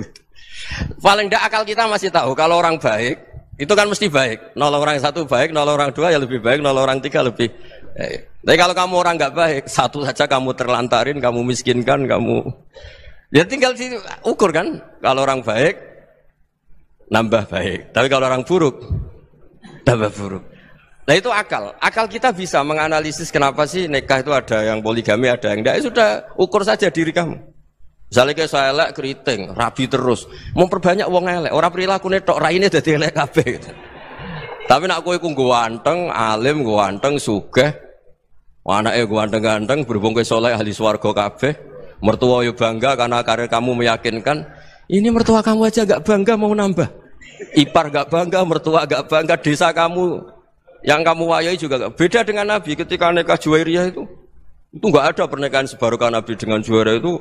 Azharu Rasulillah, di situ habis perang banyak tawanan, gara-gara jadi bisanya Nabi langsung dibebaskan semua karena Azharu Rasulillah. Sekarang bisanya Kanjeng Nabi. Dulu Abu Sufyan mangkelnya bukan main sama Nabi, gara-gara putrinya dinikah terus langsung jadi. Kalau kamu kan enggak, nikah satu, nikah lagi, satu kampung musuhnya.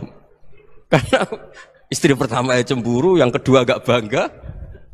Wah itu selesai itu, di dunia wal akhirah.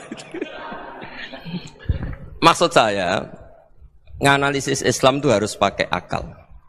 Dan akal yang dipakai, ini saya bawa ke kitab Ihya, adalah pikiran-pikiran para ulama.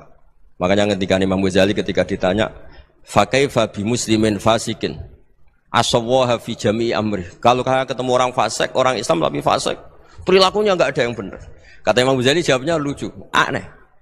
Ma min muslimin illa wa islamuhu ta'ah. Tidak ada orang Islam kecuali dia mau Islam, membenarkan Allah dan Rasul itu sudah taatnya dia. Kok kamu tidak bisa melihat taatnya dia? Dia pikirannya kan ini pemabuk, ini tukang apa. Tapi kata Imam Ghazali, sebenarnya kamu masih bisa berpikir positif. Ma min muslimin illa wa islamuhu ta'ah. Tidak ada seseorang Islam ketika dia milih Islam itu pasti ada taatnya, yaitu tasdik pada Allah dan tasdik kepada Rasulullah SAW.